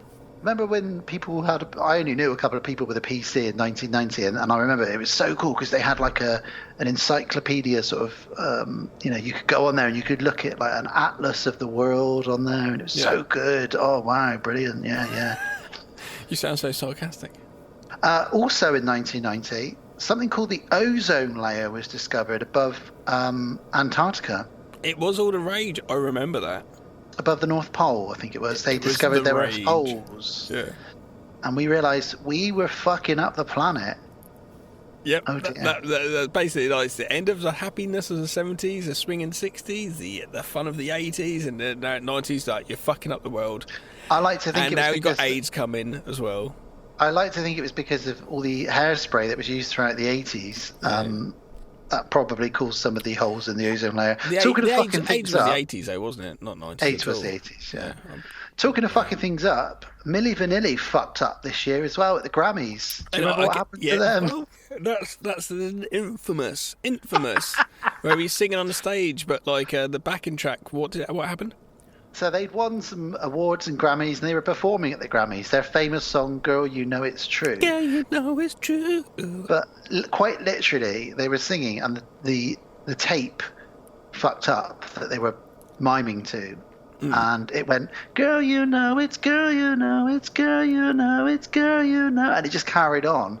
And they sort of tried to style it out and play it off a bit, but they ended up running off stage. And it all came out that they'd been miming along to all of their songs. They didn't actually really sing those songs at all. It was probably some other people that did it.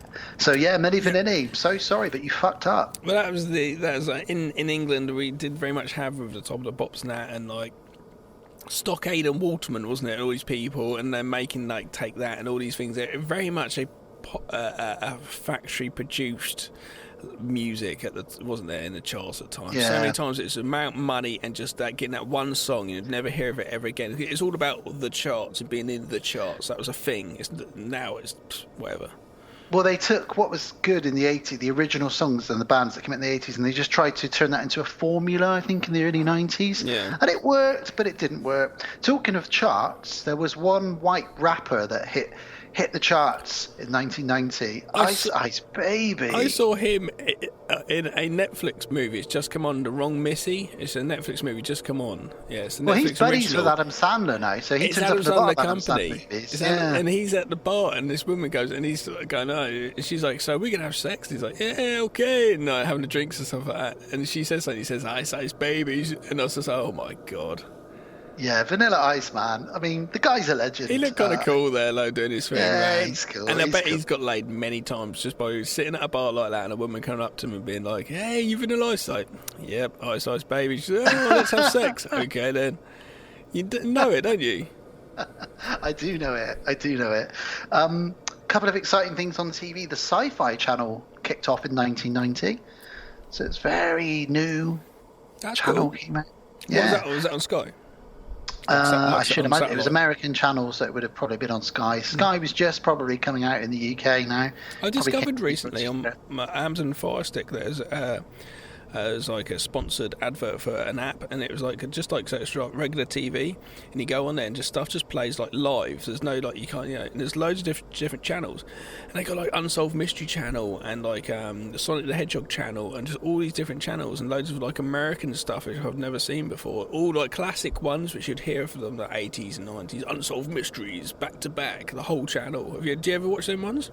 No, I don't, but I've heard of it. But you'd know it. The guy who narrates it's the guy in Beavis and Butthead who says, full cavity search all round. You know that in the movie? Yeah, I know the guy, yeah. He's the one that does it. The Unsolved Mysteries is kind of cool, but yeah, it's really weird to have this like TV app thing, but...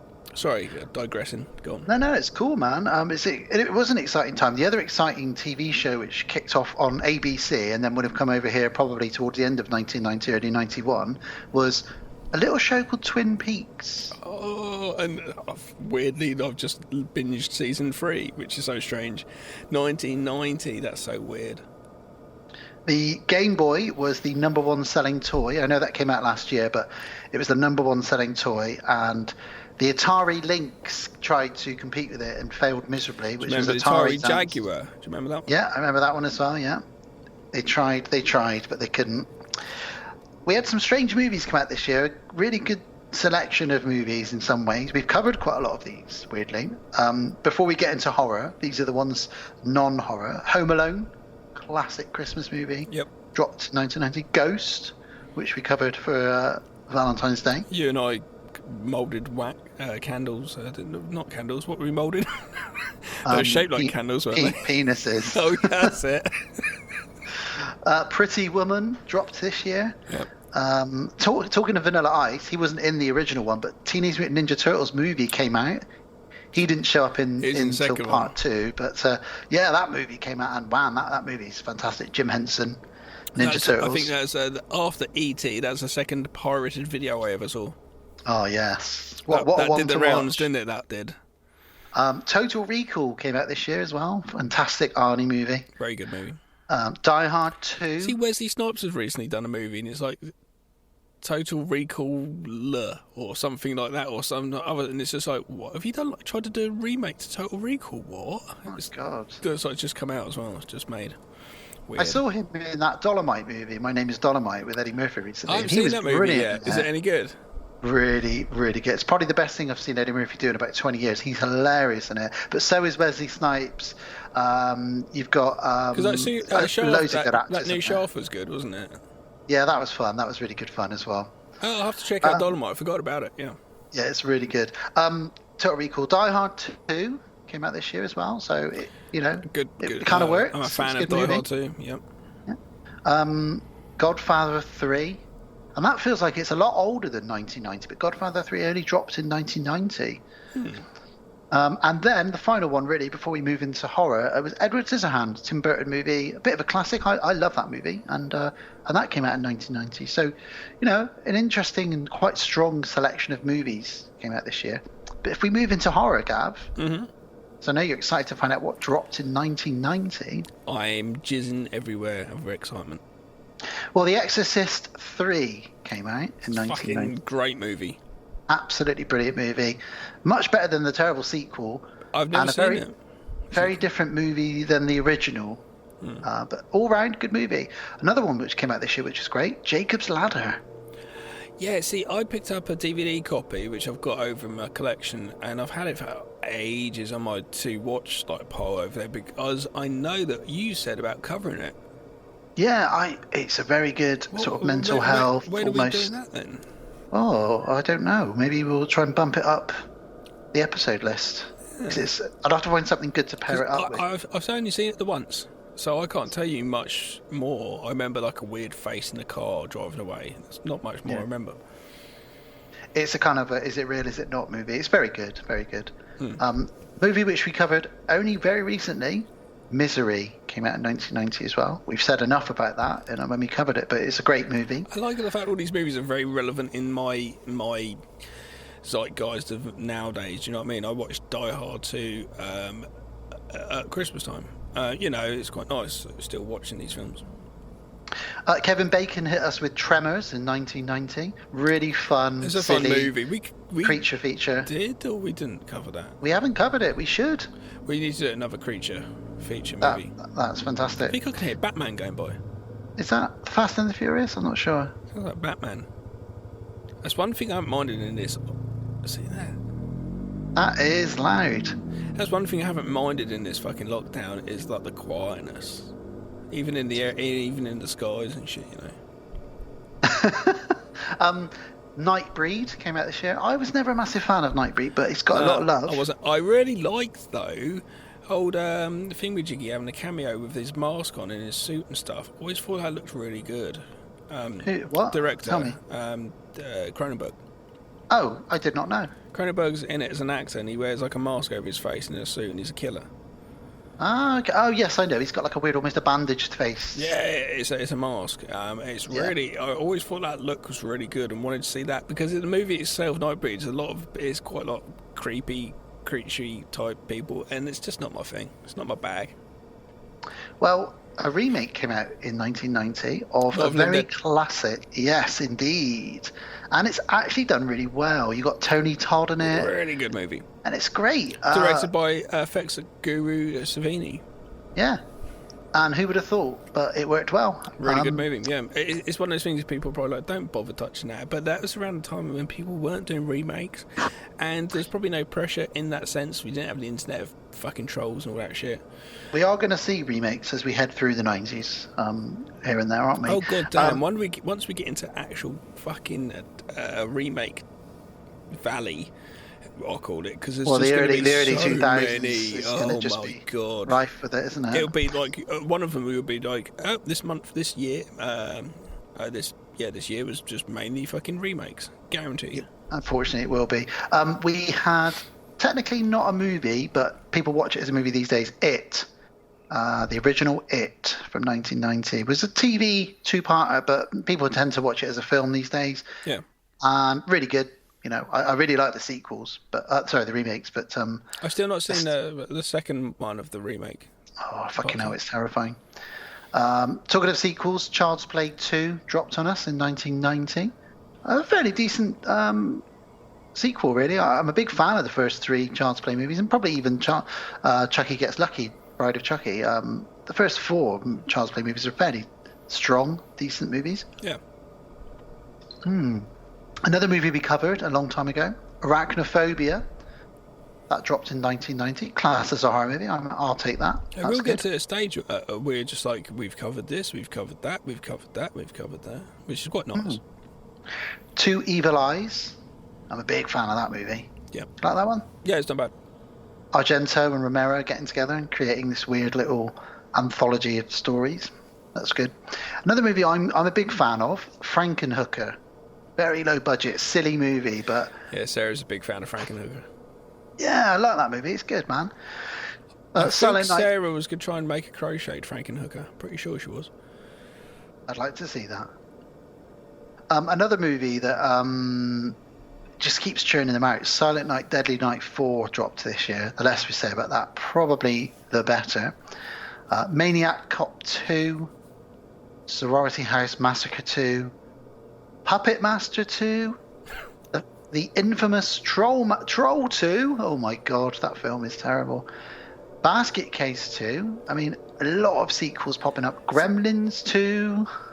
This must be like, we're coming out in the 80s, we don't know what to do anymore. Slasher movies have gone. Because all of those movies there aren't slashers, are they? No, like None Basket Case is a bit of a... first one is great. It's like a weird creature. But that's so interesting because we are going to go into this year, and 80s were obviously when our slashers, they started going out, but then we're going to get like when Scream comes around eventually, and like boom, all of a sudden slashers back in, which would be quite interesting.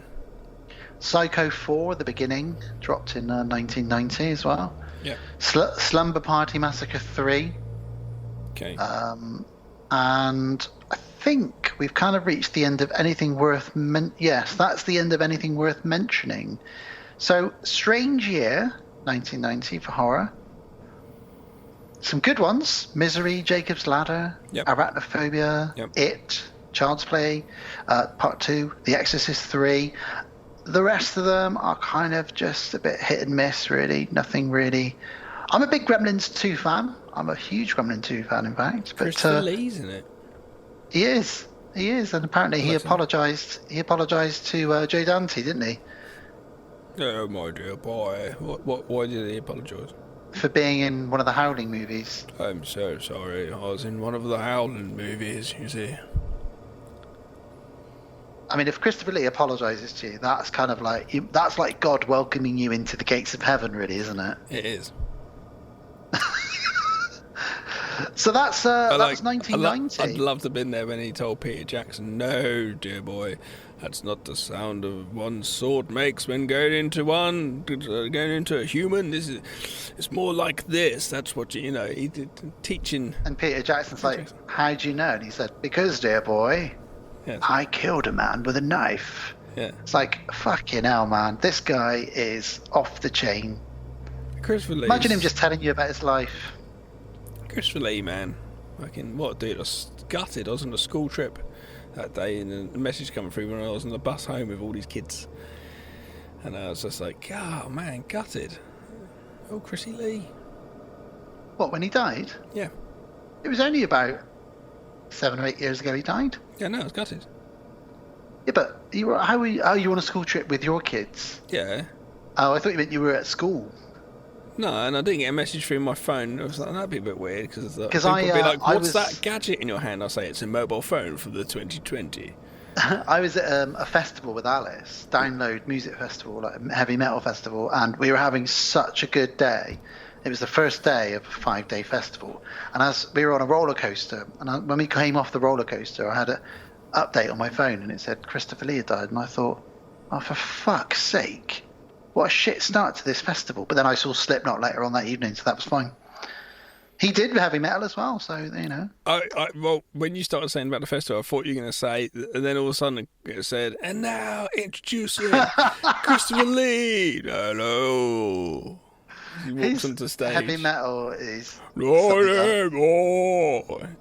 And the wizard comes down from the mountainside, and then there's just like this guitar playing behind it. It's pretty off the chain. But yeah, Gav, that's 1990.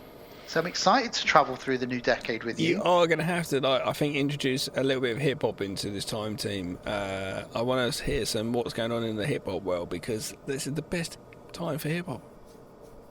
Okay, well, hang on. Let me just quickly program some coordinates now. I know. For some of you listeners who are just like not into hip hop at all, Dan and I are very, very much fans of like 90s hip hop, specifically the early 90s.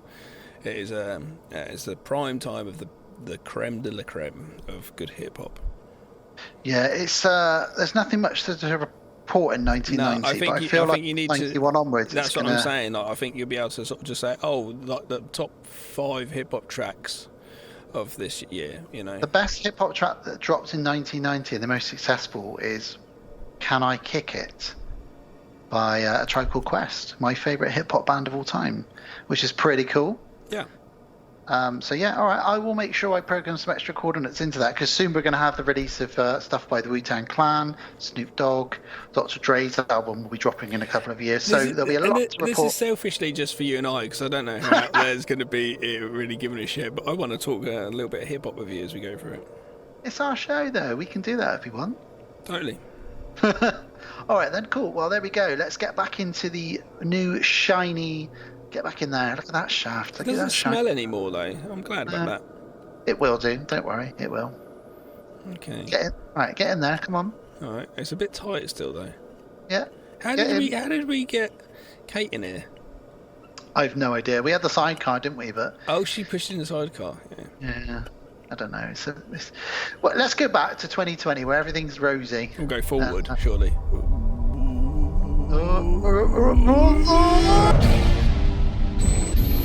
Welcome to London. We're heading into District 1. Although District 1 is completely safe, outside the security zone, London remains a wasteland. There are a large number of bodies still left to be cleared from the original outbreak of infection. You're nearly home. How old are you, Andy? 12. I think that makes you the youngest person in the entire country. Welcome back. And we wish you luck in your new lives. Oh, I missed you so much. This is what it's all about, gentlemen. Family starting again. Did you like it? It's amazing. Are you going to tell us what happened to Mum? The last infected human died 6 months ago. We weren't here 6 months ago. Have you come into direct contact with the infected?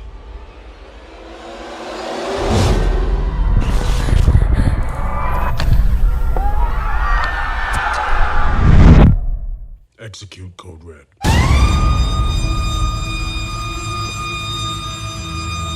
It's probably nothing.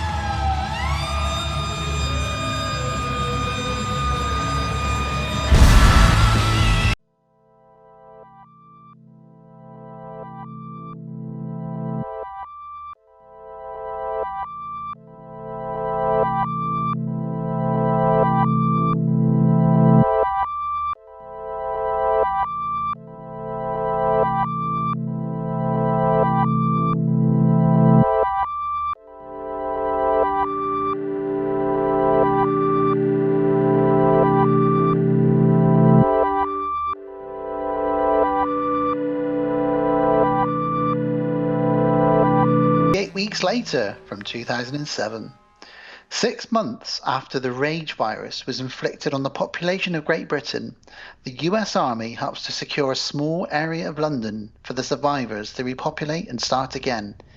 But not everything goes according to plan. So this is from 2007, only 5 years after the original. Directed by Juan Carlos Fresnadillo. I do apologise. Where did he come from then? Well, obviously Spain, but I mean, what else was he up to? He made a movie called Intacto, which had some really great shots in it, but he hadn't done an awful lot, really. He was just someone they picked out to make this movie, partly because Danny Boyle wasn't available. Alex Garland wasn't available to write the screenplay. None of the original actors were available. Should have got Alex Garland to direct it.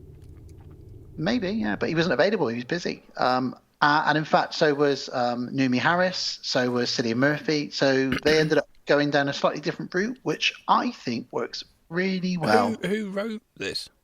It's written by Rowan Joff. So basically, and the director himself. When it comes in down to it, the creative team from before might possibly been like, I can imagine Danny Boyle being like, well, then again, he came back to do Trainspotting 2, so I guess never say never, but maybe they felt that, no, don't know, want to do more. Because I tried to look for the news of any 28 months later, and I couldn't find, because that was like a thing I heard once. I found nothing in the news about it. Funny enough, I read something today about this, which is the fact that because none of them were able to get involved in the sequel, it means when it comes to a third one, they have to have a lot of collaboration between two different production crews and companies, which Danny Boyle said is really, really almost impossible. But he's never going to rule out a third. But he envisions it taking place almost in the future, like 28 years later, rather than 28 months later. He envisions it being a lot more in the future, because this movie, 28 weeks. Yeah, but when was 28 Days set? But it was set now, really, wasn't it? Like when it was made, 2002, really. It wasn't futuristic. So if you're saying 28 years later, so 2002 to 2030, so in 10 years' time. Yeah, it would work. As long as they don't do like a Leprechaun in space or a Jason X zombies in space style thing. I still want to watch Warwick Davis versus Xenomorph. Yeah, I can't wait for that. It's fucking I was thinking about that though, and I will go on a quick tangent. I was thinking that we need to, if that's going to happen, then Jason X needs to come to it as well. We need to have everybody in space. Just everybody. Let's get everyone up there. Machete in space. Did you hear there's going to be a Scream 5? Yeah, and Neve Campbell is on board, as is David Arquette. No offence, I don't know what else they're doing. I don't imagine a huge amount. But yes, it's good they are, because I like it, and I'd direct that in a I believe Kevin Williamson is involved as well. Again, I don't know what else he's doing, but yeah. Well, there's no other I Know What You Did Last Summer is coming out, or any other Scream, so he might as well, he had his little bit of 6 years in the 2000s. I went to cinema seeing Scream 4. Scream 5 comes out, I'll go to cinema seeing Scream. It's like a tradition for me almost, Yeah, the Scream's a great movie. I love the Scream movie, so yeah. I was no dissing those guys, by the way, saying what else they're doing. But I honestly don't see those dudes doing stuff so much nowadays, So yeah, fair play. I want to see a new Scream. Anyway, digressing again. 28 weeks later, viruses. So this movie, for me, very quickly, and this is a bold statement, but I really like the first one, but I also really, really like the second one. I really like this one too. And for me, these movies are kind of mirroring what the Alien franchise did in part 1 and 2. Number 1 is more horror. This is more action, a little bit more grounded and very cheap budget. Whereas part 2, it becomes more of an action movie, and they throw in, even to the point they throw in the US Army, just like in Aliens, and it just takes it up a notch and becomes more sort of action. However, the difference for me is I still prefer the original 28 Days to this, whereas Aliens is the better movie out of the two, in my opinion. But this is fucking awesome. We got Robert Carlyle, who is fucking awesome in this. We've got Jeremy Renner, who I'll be referring to. Which is funny, though, because obviously he worked with Boyle before with Trainspotting. He did, yeah. But he's a great actor. I really like him. I like him in Ravenous, stuff like that. Yes, carry on. Jeremy Renner, Hawkeye, who Jeremy I will Renner only with call a gun sniping people is like, it's kind of what he does in every movie, isn't it? Idris Elba pops up in this, as he often did at this sort of time in his career. He's in every movie going. I kind of like it when he pops up. I've got to say, I'm terrible at remembering names, so I came out of a system. Sometimes I have to do systems. So he is, to me, headrest elbow. Okay, I like that. So I can go Idris Elba. I could say it because I think of headrest elbow. So we also got Rose Byrne, who's been in a whole bunch of movies. She shows up as the American Doctor in this. Harold Perrineau. Do you think the listeners like going into my mind and me dissecting my brain on air? Headrest elbow. Yeah. Yeah, I think the listeners live for that shit. They don't want to hear me. They want to hear you coming up with random names for actors and actresses. What would you call Jeremy Renner? I can remember that. Something Rimmer, I'm sure. No, Rimmer. What? Harold Perrineau is in this. He was in The Matrix and Lost. He plays the chopper guy. Harold Perrineau. What does that mean? That's how I'd remember his name. Okay, great. I thought we were playing that game now. And introducing the young Imogen Poots. That sounds a bit like a rude name. It sounds like something you call your fart. I've just done a poot. Oh, Poots. And she's in this. So this movie is great. Let's kick things off. We open off with a great opening, actually, in a cottage. The same cottage that they filmed Children of Men in, actually. Same set, same cottage. And we are introduced to Robert Carlyle, who plays Don, and his wife, Alice. So it's almost Dan and Alice, Gav. Almost, but it's Don and Alice. They're cooking in the dark. They're talking about, I'm so glad that the kids went on that school trip and that they're abroad when all this happened. They're very happy about that. And they make a nice dinner and they take it downstairs. And there's quite a few people in this cottage, probably about half a dozen people. And we know the infection's going on. And we know that's why they're in the dark and why they're cooking up pasta and any old shit they can find. There's a bit of tension at the table. People are having conversations. Suddenly, on the door, we get bang, bang, bang, bang, bang. Let me in. Little kid trying to get in. Never good, is it? It's a little Dan. Let me in. What if it's Rock Davis? Can I come in? Paul, go stick on your fucking head. Go on. Imagine if he popped up in this movie. That'd be brilliant. I want to see a movie with Idris Elba and Warwick Davis now. Doing what? Big cop, little cop. That's what it's called. Wow. And they're just like partners, almost like Lethal Weapon style partners, going around London solving crimes together. It's good. There's one black, one white. It's perfect. Yeah, one tall, one short. It'd be brilliant, wouldn't it? It'd be like, for fuck's sake, Warwick, we've got to get this shit done. We've got to get it done right. And he's like, fucking hell, Idris. Or should I call you headrest, fucking elbow? Big cop, little cop. Is it like Sweeney or something? Fucking hell. We could set it in the 70s as well. That'd be amazing. And Warwick wears really flared suits. Really flared. But the ironic thing is that Idris is like the chilled one. Even though he's the big guy, he's the chilled one. Warwick's the savage little cop who like kicks people in the shins to get them to confess. As a little ladder, he goes up to headbutt people. I'm sorry about that. My partner's a little bit unhinged. What's he doing with the ladder, mate? You have to wait a minute. He's just got to do it. Hold up. Give him a second. Tip. Oh, boosh. Well, we're supposed to be talking about 28 weeks later. So they let this little boy into their cottage and they ask him, where are you from? And he said he's from Sanford. That's relevant, isn't it? That's where you live, isn't it? It's near where I live, but it's also the name of the fake police village that the police use to do their pretend sort of riot gear and stuff. But also, it's where Hot Fuzz was pretended to be, Sanford. So anyway, he's from Sanford, and he sort of says, my mum and my dad were chasing me. Everyone was chasing me. He eats some food. You know, he's a very hungry kid. He hasn't eaten for a few days.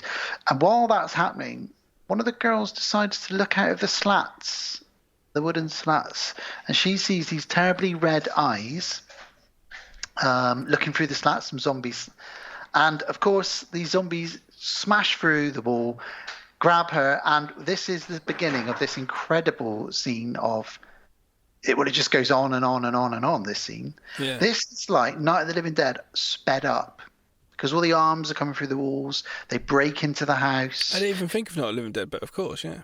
It's kind of like that, but this just goes back to what I said about the first movie, because it's like Night of the Living Dead on speed, and this really emphasises that, because they just smash through the walls. And we've gone from a lovely, quiet candlelit dinner to broad daylight outside, actually, and these infected are just breaking in through the house. And interestingly, though, with this movie, we're starting with a contained movie, aren't we, so much? Yeah. So it's a lot more contained, then it spreads out. Also, this is taking place just before the first one, this particular scene, because the virus has only just really started, whereas Jim wakes up in the very first one a month after. So this is just the beginning of the virus as well. Oh, so this is before. This is just when the infection's just starting. Why have I never realised this? Yeah. Well, that in a minute you'll go through the title. No, but hang on. But why is it called 28 weeks later then? Because it does then catch back up when you go through the title cards, which you said you've got notes on. Oh, so sorry. Yes. So this is the first bit before Jim. Then we snap ahead 2 weeks later. Well, let's quickly talk about the character of Don, played by Robert Carlyle. He's there with his wife Alice. You were blowing my mind then, by the way. You were blowing it. I'm sorry. Quite often, listeners, I will quite often blow Gav. He blows me so hard, it's just unbelievable. So Don turns out to be a bit of a coward, because the infected break in and he witnesses his wife trapped in a bedroom, and he thinks, his wife's trying to help this kid. The kid that came in and kind of didn't bring the zombies, but they obviously were chasing him. She's trying to rescue him, and yeah, carry on. He just thinks, fuck it, it's her or me. I'll choose me. So he climbs out the window and leaves his wife to get killed by the zombies. Yeah. And I love this scene where he is Robert Carlyle is literally, it makes me tired watching this scene, how quickly he's running. And there's hundreds of them infected, isn't there, coming down from the side of the hill. Yeah. And he looks at them and he just thinks, I've just got to keep running. And they're all coming from every angle, and the camera's like, nowadays it'd just be a drone shot. I don't know, then a helicopter. I don't know, mate, it could be a drone, I suppose. And they're all just coming from everywhere. And it's at that point you're like, God, I should really be keeping up on my fucking jogging. Yeah, because if that outbreak happens, I can't run for more than about 2 minutes. My ankle's too fucked anyway. I'll go along for about 1 second, go, that's me done, eat me. We'd be shit, Gav. Yeah, I can't run anymore. It's horrible. It's rubbish. So he runs. He finds Jacob. But he just leaves his wife, doesn't he? He leaves his wife. Just goes. He jumps on a little boat on the side of the river. He looks back at the house as he's running as well from that window, and he doesn't see anything though. But yeah, sorry, he jumps on a boat. Yeah. He jumps on the boat and he speeds off down the river, and we cut to some title cards now. So the first one, he jumps on the boat, and the other guy from the house is already at the boat. But he gets bitten, so he goes and jumps into it. And I don't know if he makes it or hinders this poor guy's future.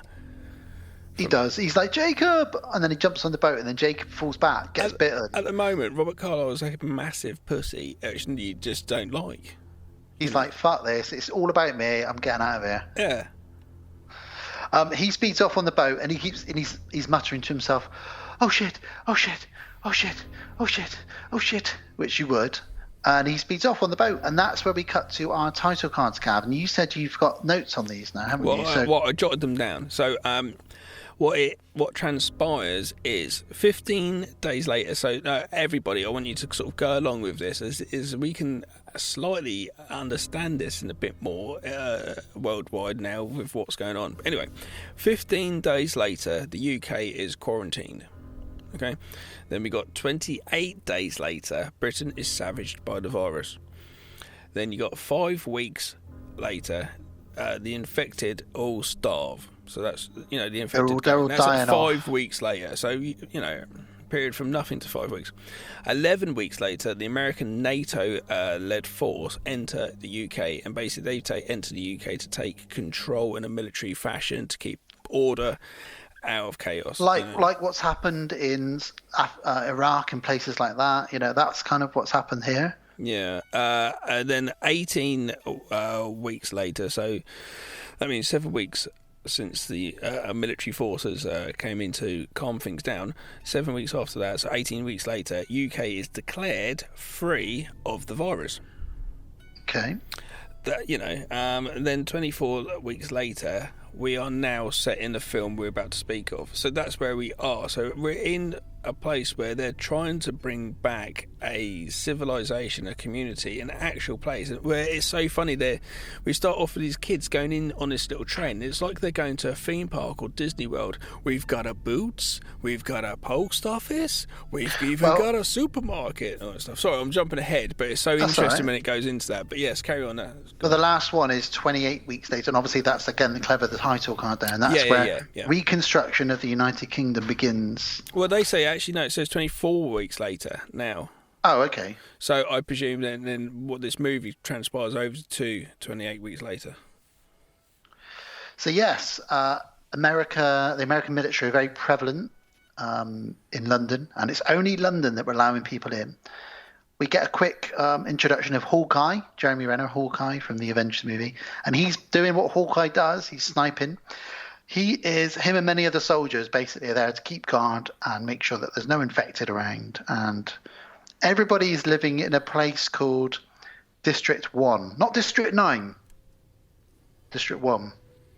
And I love these snipers. Like they're all basically like, it's kind of like some sort of perverted Hitchcock's Rear Window that they're all talking about. They're all on their tablets saying, "Oh, I can see old matey boy again. He's in the toilet having a wank again." And they're, "Oh yeah." It's just, oh my god. They're not saying wank because they're American, but they're saying jerking off and stuff. And they're not doing brass.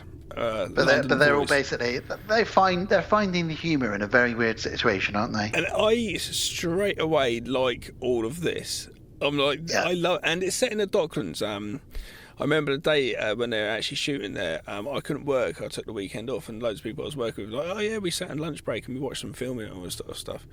Yes, it's Isle of Dogs and Canary Wharf sort of area. So it's basically a part of London which is a high-end. It's a very high-end business area. You got Citibank. You got all of the main corporations all set there, and it's surrounded like a little island of water. And you got Isle of Dogs, which is next door to it. It's just in here. It's even got a little helipad there and stuff like that as well. And we see one of the first few planes because we've already got 15,000 people that have been set up to live on this little complex that is guarded by the military. And this next plane arrives. It's carrying, by chance, Don, Robert Carlyle's children, Tammy and Andy. And they land, and like you said, Gav, they say, "Welcome." There's Boots, there's weird, shops, isn't it? Supermarket, there's a cinema. You're going to really enjoy it here. But Rose Byrne, who plays the Doctor Scarlet, she is a little uneasy because she said, "Fuck's sake, no one told me there was going to be children on this flight. We said we weren't going to have any children yet. What? We haven't got any education stuff set up." Well, we found out the 11-year-old boy is the youngest child in Britain. Yeah, they say to him, "Well, I think that makes you the youngest kid in the country." And that's insane.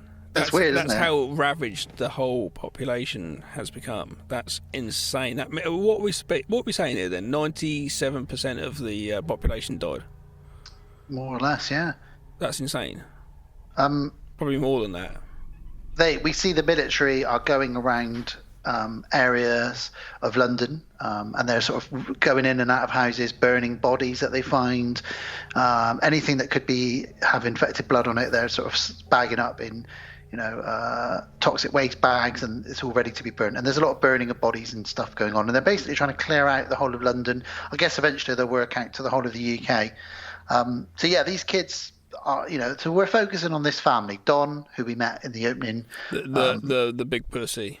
The big pussy, and these are his kids. And he meets them. So he got off that boat, made his way to Canary Wharf, and has been put into this complex where he's the janitor. He's quite got responsibility. He deals with the lights and some of the locking mechanisms to the complex.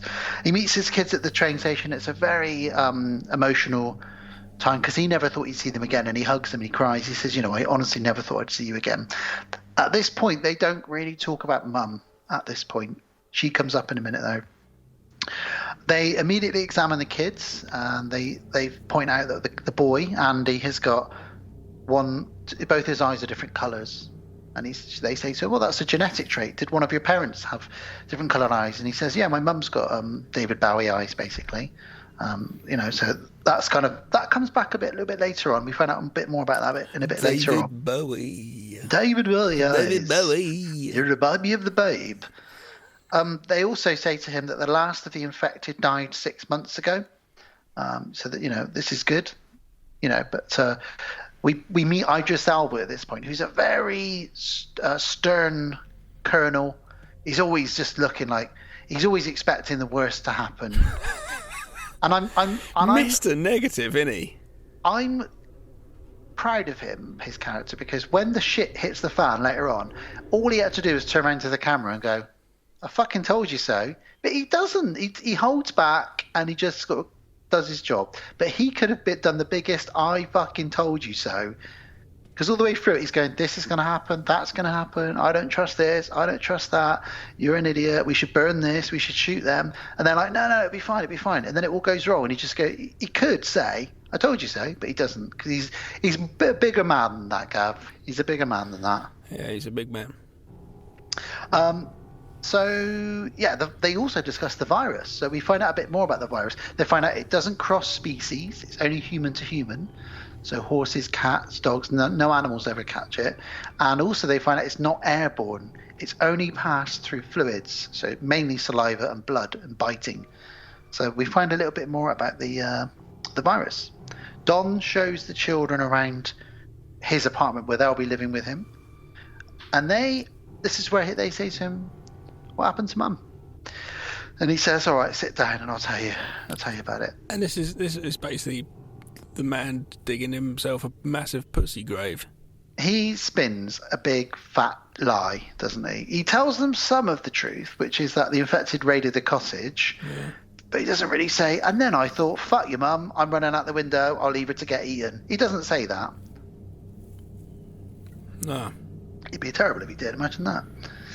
To be fair, you got to think he's trying to do the right thing for the kids at this point. He's not going to tell them the truth because you can't tell them the truth. He's made that bed and he shall lay in it. But kids being kids, they immediately are like, well, how do you know she was definitely dead? Inquisitive.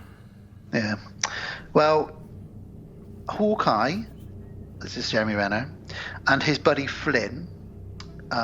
Flynn is a badass helicopter pilot, the likes that only Howling Mad Murdoch from the A-Team are as good as, really. And that will come into it a lot more later because Flynn and his helicopter skills will really come into this movie a bit later on. But we get the sense that they're buddies. He scares them a couple of times, wakes them up in the helicopter. He's like, Rrr! And they're a bit of banter and a bit of a laugh. Hawkeye's at night and he's scanning all the windows. And this is where he sees a couple having a bit of a bonk, doesn't he? Yeah. Oh yeah. He says, "Let's see what's on TV tonight," and he's going around all the apartments. Yeah, that's what it's like, Rear Window.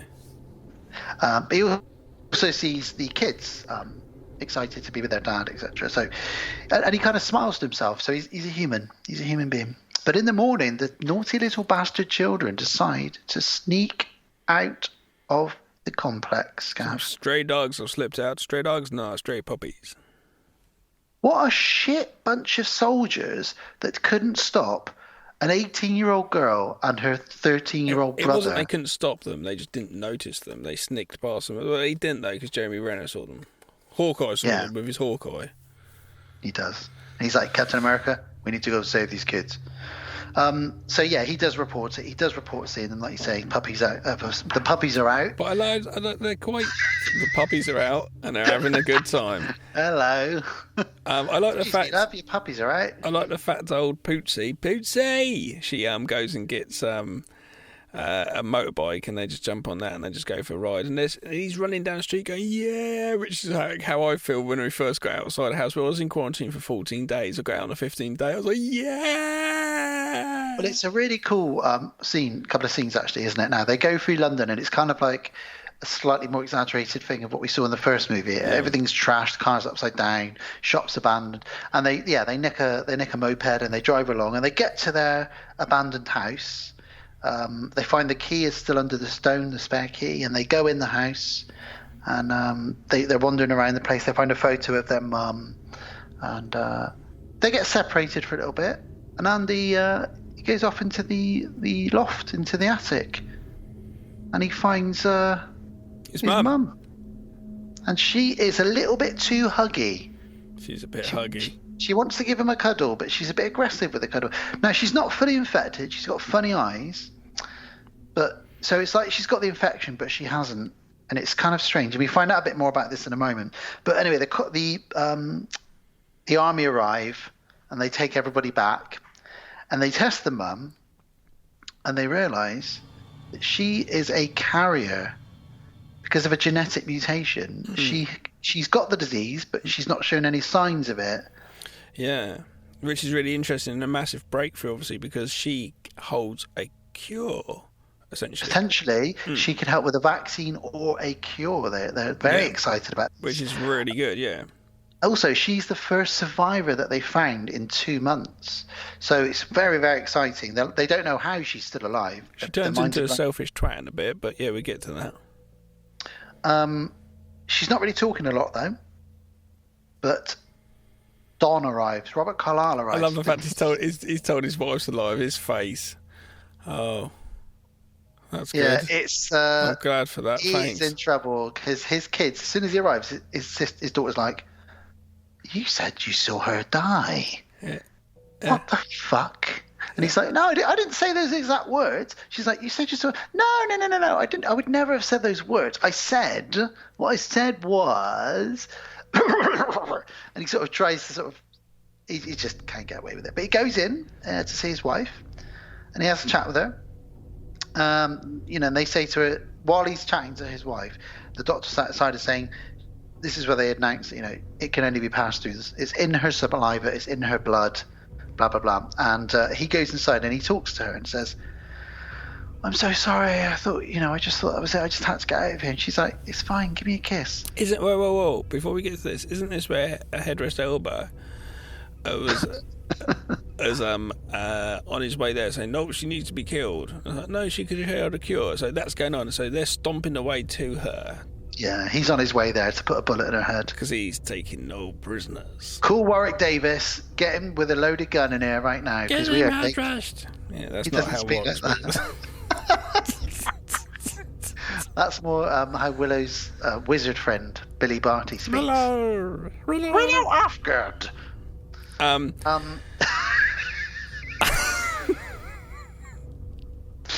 Yes. So Robert Carlyle apologises quite genuinely to his wife, and she selfishly, knowingly, says, have a little kiss. Come on. Just because she's pissed off with him, you left me, right, I'm going to turn you into a zombie so you can then kill me, then you can infect the whole world again and kill our children because I'm selfish. It's like, why, what the hell? Well, she kisses him. She knew, yeah. He must have done. He immediately turns, and we get a very, very dark scene where he eats her. He starts punching her in the face, then he rips her throat out with his teeth. Then he thumbs her eyes in, just like in the first one. And then even after she's dead, he carries on pounding her in the head with his fists. Like a gorilla, monkey. It is why did she do this? She did this just to go, is it one of those things where it's the wife and the husband, she's just right, I'm getting the last bloody word on you? Or is it that she didn't know that would happen? Or is it that the virus, no matter how conscious she is, the virus is bubbling under the surface and it wants to infect, so it will do whatever is necessary. Maybe it's any of those. Maybe it's all of those. Maybe it's none of those. I'm just confused now. Well, we then get a point of view shot of Don running off, taking out loads of soldiers, and he escapes off into the night, and the shit's hit the fan. It's time for an evacuation. We've got an infected running amok. The army shut down all the lights. Emergency light comes on. Hang on. If Robert Carlyle kills her, why didn't she die at the house? Because she didn't get pounded to death. He not? ripped her throat out and beat her face in. Yeah, but why didn't those virus-infected people at the house do anything to her? Because she was hiding in the attic. She managed to get into an attic. She was doing an Anne Frank.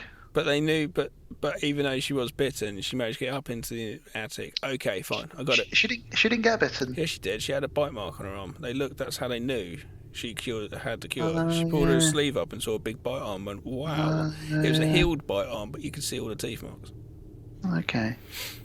Well, he runs off into the night, and we get a huge evacuation of the Isle of Dogs. They all start running off. The army are on red alert, and they turn off all the big lights. Loads of red lights go on, and the army announce, and this is quite relevant, Gav, the army announce lockdown. Lockdown. Which is something we all know too well. We get, over the radio, we hear, use of lethal force has been authorized. Non-lethal force has been authorized. So they're allowed to use rubber bullets. Yeah, but then later, no, it gets to the point where they're like, you can just yeah, fucking take him out. That's take just so gnarly. And Jeremy Renner's like, this is fucked. Well, during this riot, Andy sees Don, his dad, knocking at the door of just at the other end of the room, and he lets him in, and he runs into this room where the lights are pretty much out, and slowly, well, I say slowly, quickly, everybody gets really infected. Don looks terribly scary. He's got terrible red eyes. Tammy and Andy get separated. Luckily, the doctor Roseburn finds Tammy. But they get separated in this area, like kind of the internal area of a building, with loads of people, and they all get locked in an area, don't they? I guess try and quarantine them. Yeah, exactly what it is. And then they all escape, and this is where the snipers are told, only target the infected. Well, only target the infected. Watch out for... This is quite an intense scene, though, when they're all in this building. It's all dark. Robert Carlyle's the only one getting there. It's always fucking Robert Carlyle as well. He goes and gets in there and infects all of them. And it's exactly like the scene that Mark in 28 Days Later describes when he saw his parents, his dad, get killed at the train station. Oh, interesting. It's exactly like that. He says he climbed up on top of a kiosk and he could see his dad in the crowd, and before he knew it, he didn't know who was and wasn't infected within the crowd. That's interesting. It's very, very similar to that. So only target the infected, watch out for the friendlies, so everybody's running out, infected and uninfected, and the snipers are sort of struggling. They're saying, well, I don't know who's infected or who's not. While this is going on, you've got the kid being fucking Bruce Willis in Die Hard in the air vents.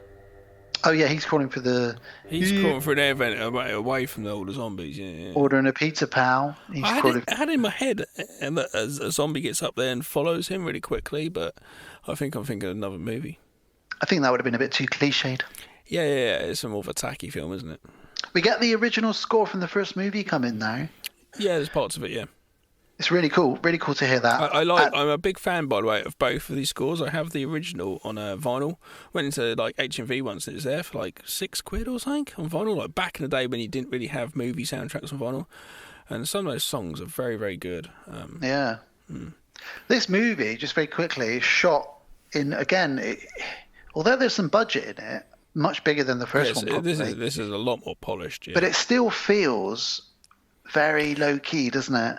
I don't know if I agree with that. I think having the American accents and that American military in there, I think that, if anything, and it being knowing how much it would have cost just to fucking film in the Docklands in those business areas, I know that this is not at all. I think this is quite a larger film, by sure.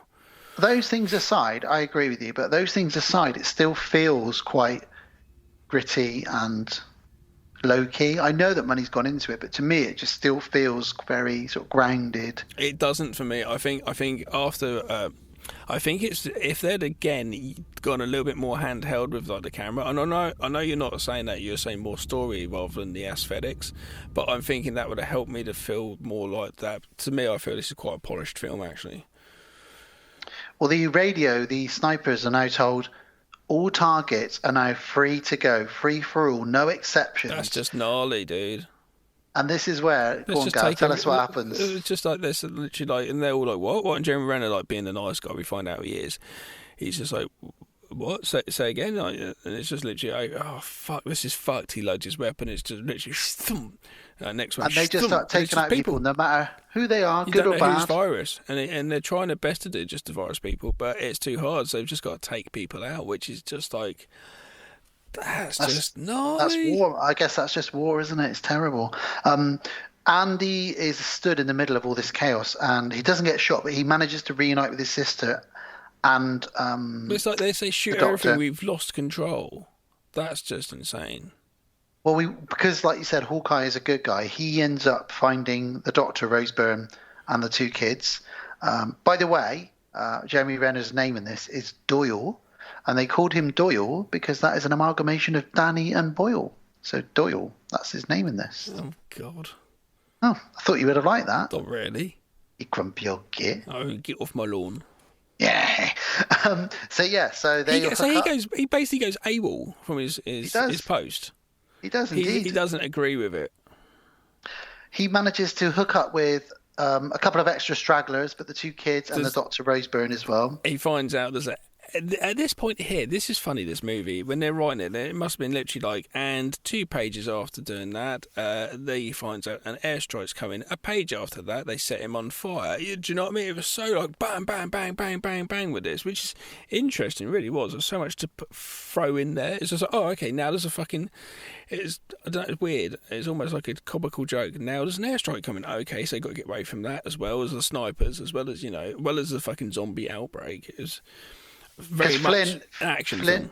Flynn, his buddy in the helicopter, radios in and says, guys, you've got 4 minutes until they firebomb that district. They're just burning the whole thing to the ground. And he's like, what? 4 minutes? He's like, yeah, get the fuck out of there. Meet me in the park. I'll pick you up in my helicopter. He doesn't know he has anyone with him as well, though. So he runs off, and little do they know that the army is still sniping people out. So they're shooting at Jeremy Renner and the kids. But they manage to get away. He shoots a sniper down, doesn't he? He snipes his back a sniper. Andy, he gets Andy to run out. The kid runs out, which draws the fire off from the sniper. Run a zigzag, and they won't get you. Like, what? Then he also just goes for it. He's not ready. He's like, whoa, whoa, whoa! He has to quickly go up there to snipe him out. But he's Hawkeye. If he can take down, Ultron and all the other bad boys. There's a reason why Jeremy Renner does this sort of role, because he just, as soon as you see him, you have this sort of like me with like seeing, oh good, the police are there now, I feel a bit more safer. He has that sense of safety and sort of like family. Jeremy Renner makes me feel like if I was going to pick anybody in Hollywood to be my bodyguard, I'd pick Jeremy Renner. He seems pretty handy with his fists and feet, but also he'd be great with a gun. I think he just feels like probably quite a regular guy as well. I reckon he's probably an alright dude, just an alright guy. Yeah, he's pretty decent. Good with a bow and arrow as well. We get some weird shots now. Now this is my only criticism of this film, and that is that we do get a lot of shots of Robert Carlyle, aka Don, just staring at them, and it feels a bit too coincidental that he's tracking his kids through London while they're running away. Something about that doesn't sit well for me. I don't know how you feel about that. I don't know. I don't really notice. I did notice though. They run past a McDonald's. There's a little 3 steps. I saw Kate O'Mara once going into there as I was coming out of there. Just thought I'd tell you that. Who's Kate O'Mara? She was. She used to do. She was quite a pretty lady who used to be in the Hammer horror movies. Oh yes, Kate O'Mara. Yes, of course. Dark I don't know why. She's in British TV and stuff. Yeah, Tales of None Unexpected, all that sort of stuff. And I saw her coming out, and I was like, I call them the Kate O'Mara steps. Oh, well, maybe we should put a plaque up. I wanted to see it, and I was coming out of McDonald's, and she was going to McDonald's by herself on a Friday night. And I wanted to like go and say, hey, you're Kate O'Mara. Can I share your cheeseburger? Can I buy you some fries? I don't know. Do fries come with that shake? See, there you go. I just said that, and she'd be like, "Why do you want to buy me fries?" I don't know. And just walk off weirdly, like a weirdo. Do you want some extra cheese on that? Special sauce. So the gang, our goodies, head over the border of the barricades And as they're doing that, they see the jets flying overhead, and they drop the fire bombs. And these bombs drop down, and they literally incinerate the entire district. However, quite a few infected survive and escape out into London. And it looks like the infection is back. Idris Elba does that look that almost says, "I told you so," but he doesn't, because he holds it in. He's a good lad. He doesn't bother doing it, but he could have said it if he wanted to.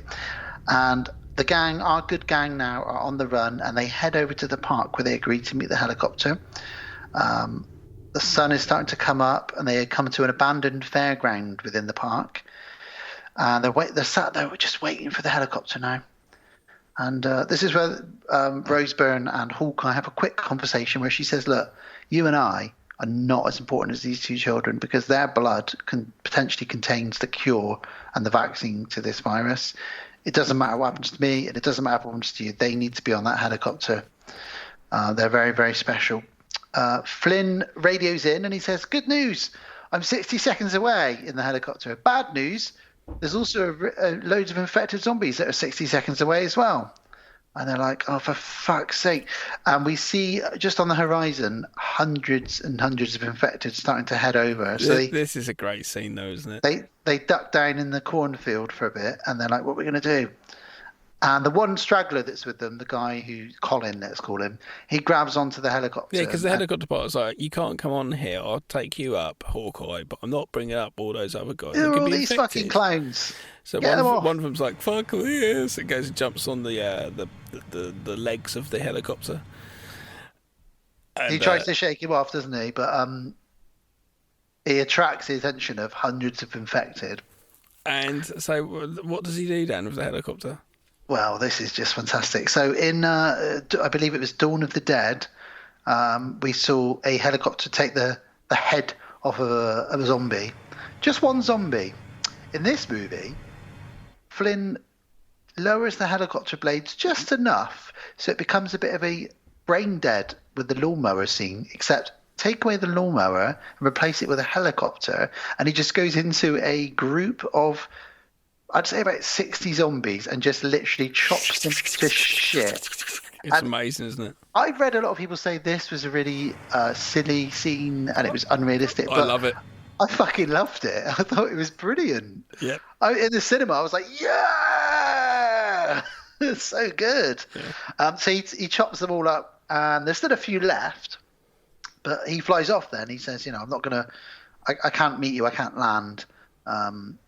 So he says, like, "Meet me at Wembley Stadium," another big American, another London landmark. So they all head to the stadium, and they find an old Volvo car, and they lock themselves in the car because they've now dropped, the military have dropped this gas, which is going to knock out all the zombies. It kind of turns into the Mist here, doesn't it? It does. So they lock themselves in this car, and this poisonous gas knocks out loads of zombies. They put masks over themselves in the car. And these soldiers turn up with flamethrowers, and they're like burning all the bodies. And they can't start the car. And Jeremy Renner, Hawkeye, says, "Look, I'll push the car, and you just start it when I say." And he basically sacrifices himself because he pushes the car, they start the car up, and then what happens to him, Gav? They just flamethrower his ass. And he's just like stood there waving his arms, going, "Ah!" Like fried chicken. In front of the two children that he's been saving this whole movie. It's and they're just like, whoa. "Ah!" That's what I'm saying at this movie. At this point here, it's just like, go, go, go, go. It's like, fucking hell. They drive off in this car, and they eventually crash down the steps into the underground of Wembley Stadium. They get out of the car, and they set off on foot. And we get this weird sort of scene now where it's kind of like they're trying to do The Descent or something. It's all but this infrared dark. Tunnel bit. Yeah. What, and they're stepping green, on isn't bodies. it? Green night vision. It's just really weird. They're stepping on bodies. They're falling down escalators. It's Robert like Carlyle they're playing Nightmare, isn't it? Okay, step right to go forward. Yeah, Nightmare was a game show, a kids' game show in the UK where you would put a helmet on and go blind into a dungeon, and your buddies would direct you like two steps forward, duck. Now pick up the chicken on the table, replenish your health. Yeah, it was an amazing show. I watched it all the time. My friend Akash is in an episode, with his brother, and you can see it on YouTube. And you can, what's your name? Akash. It's so fucking hilarious. I applied to go on it at school, but we never got picked or anything. But I would have loved to have done that, man. Yeah. Damn it. So Robert Carlyle turns back up. And this is what my only gripe with this movie is that Robert Carlyle seems to be...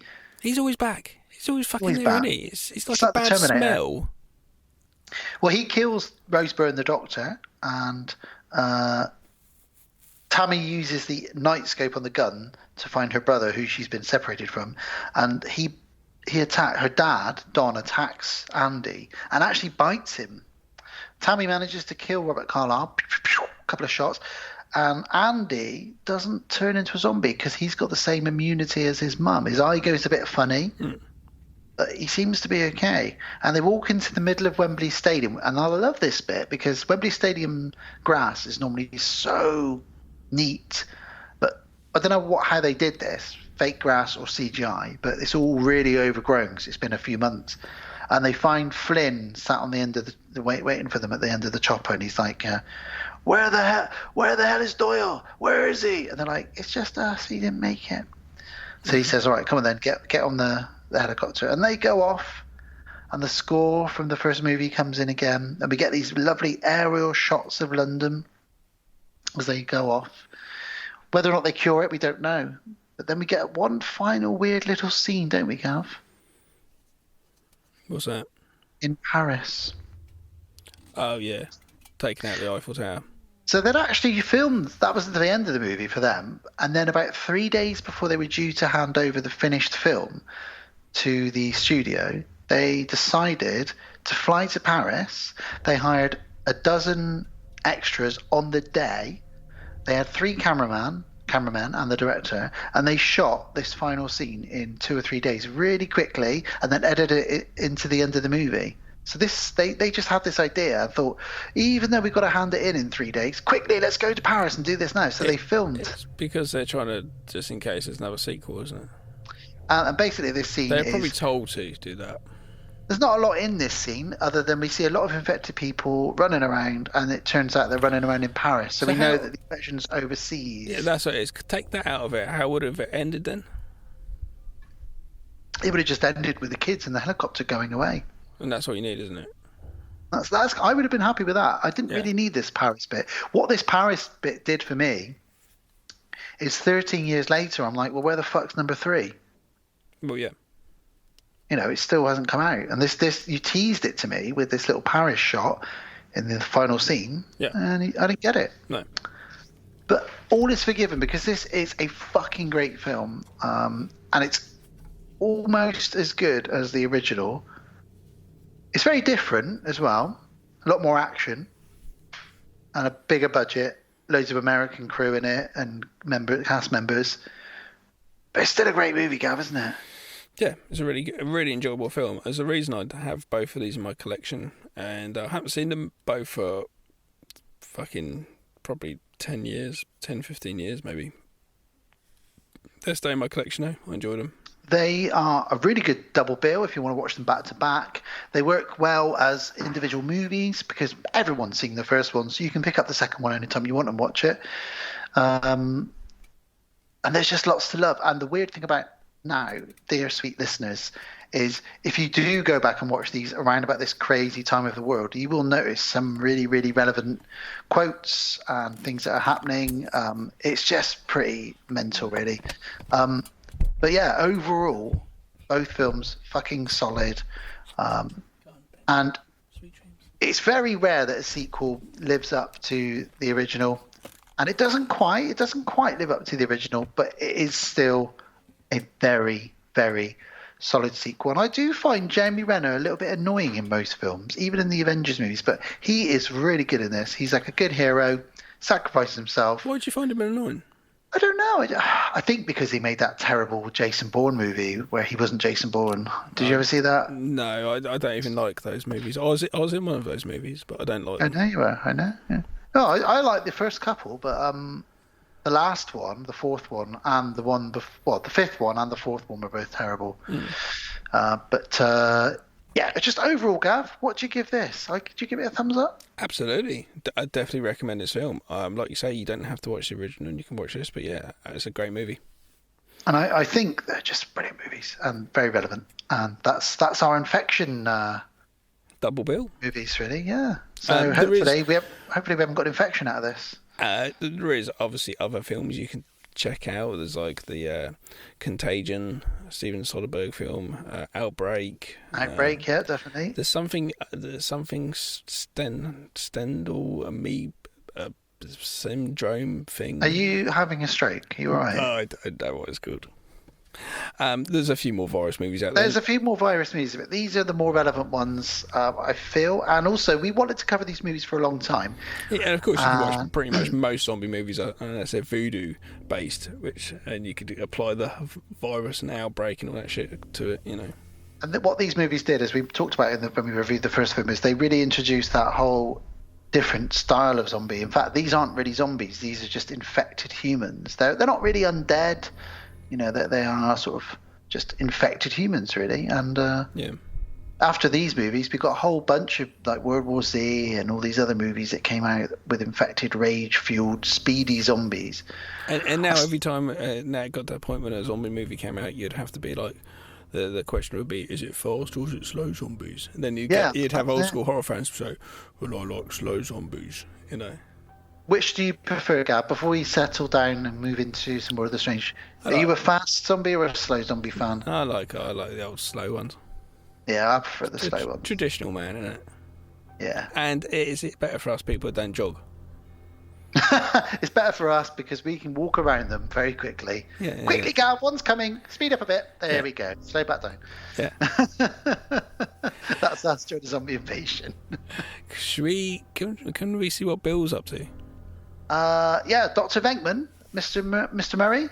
Are you here? Hi, welcome back to World of the Strange.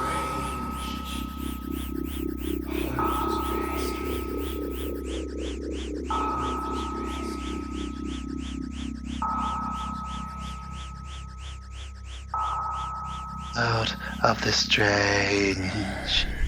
It's a strange world. Strange. This world is strange. This world is strange, Gav. Strange.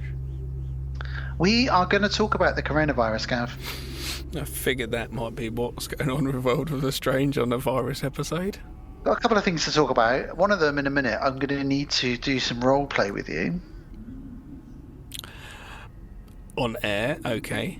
Yeah, I know we don't normally do it in public, but before we get into that, I wanted to go through some insane and hilarious, some of them, conspiracy theories behind the coronavirus.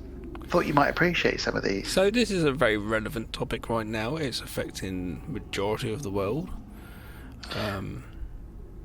It's interesting that you can say this almost in real time, really. Okay, what are these interesting fun facts? So the first is it to do with toilet rolls? I thought you were going to give me some fun facts like about people who hoard toilet rolls. These are conspiracy theories about where the virus has come from. Okay, got them. So the first one is that it's a government invented vaccine. So it's a government invented virus. So that when you get the vaccine, they will slip a secret tiny microchip into the vaccine so they can keep tabs on you at all times. There's a lot of people online that believe that is a thing. You're going to have Sarah listening to this. She's pretty much almost put on a tinfoil hat and sat there next to me telling me all of these conspiracy theory things, and she's quite passionate about some. She's told me about that one. Apparently the COVID-19 vaccine is going to contain nanotechnology microchips that will allow us to not only be tracked and monitored, but also they can control our minds if they want. Okay. What do you think about that? Interesting. Just interesting, yeah? I don't think that is obviously what's going on.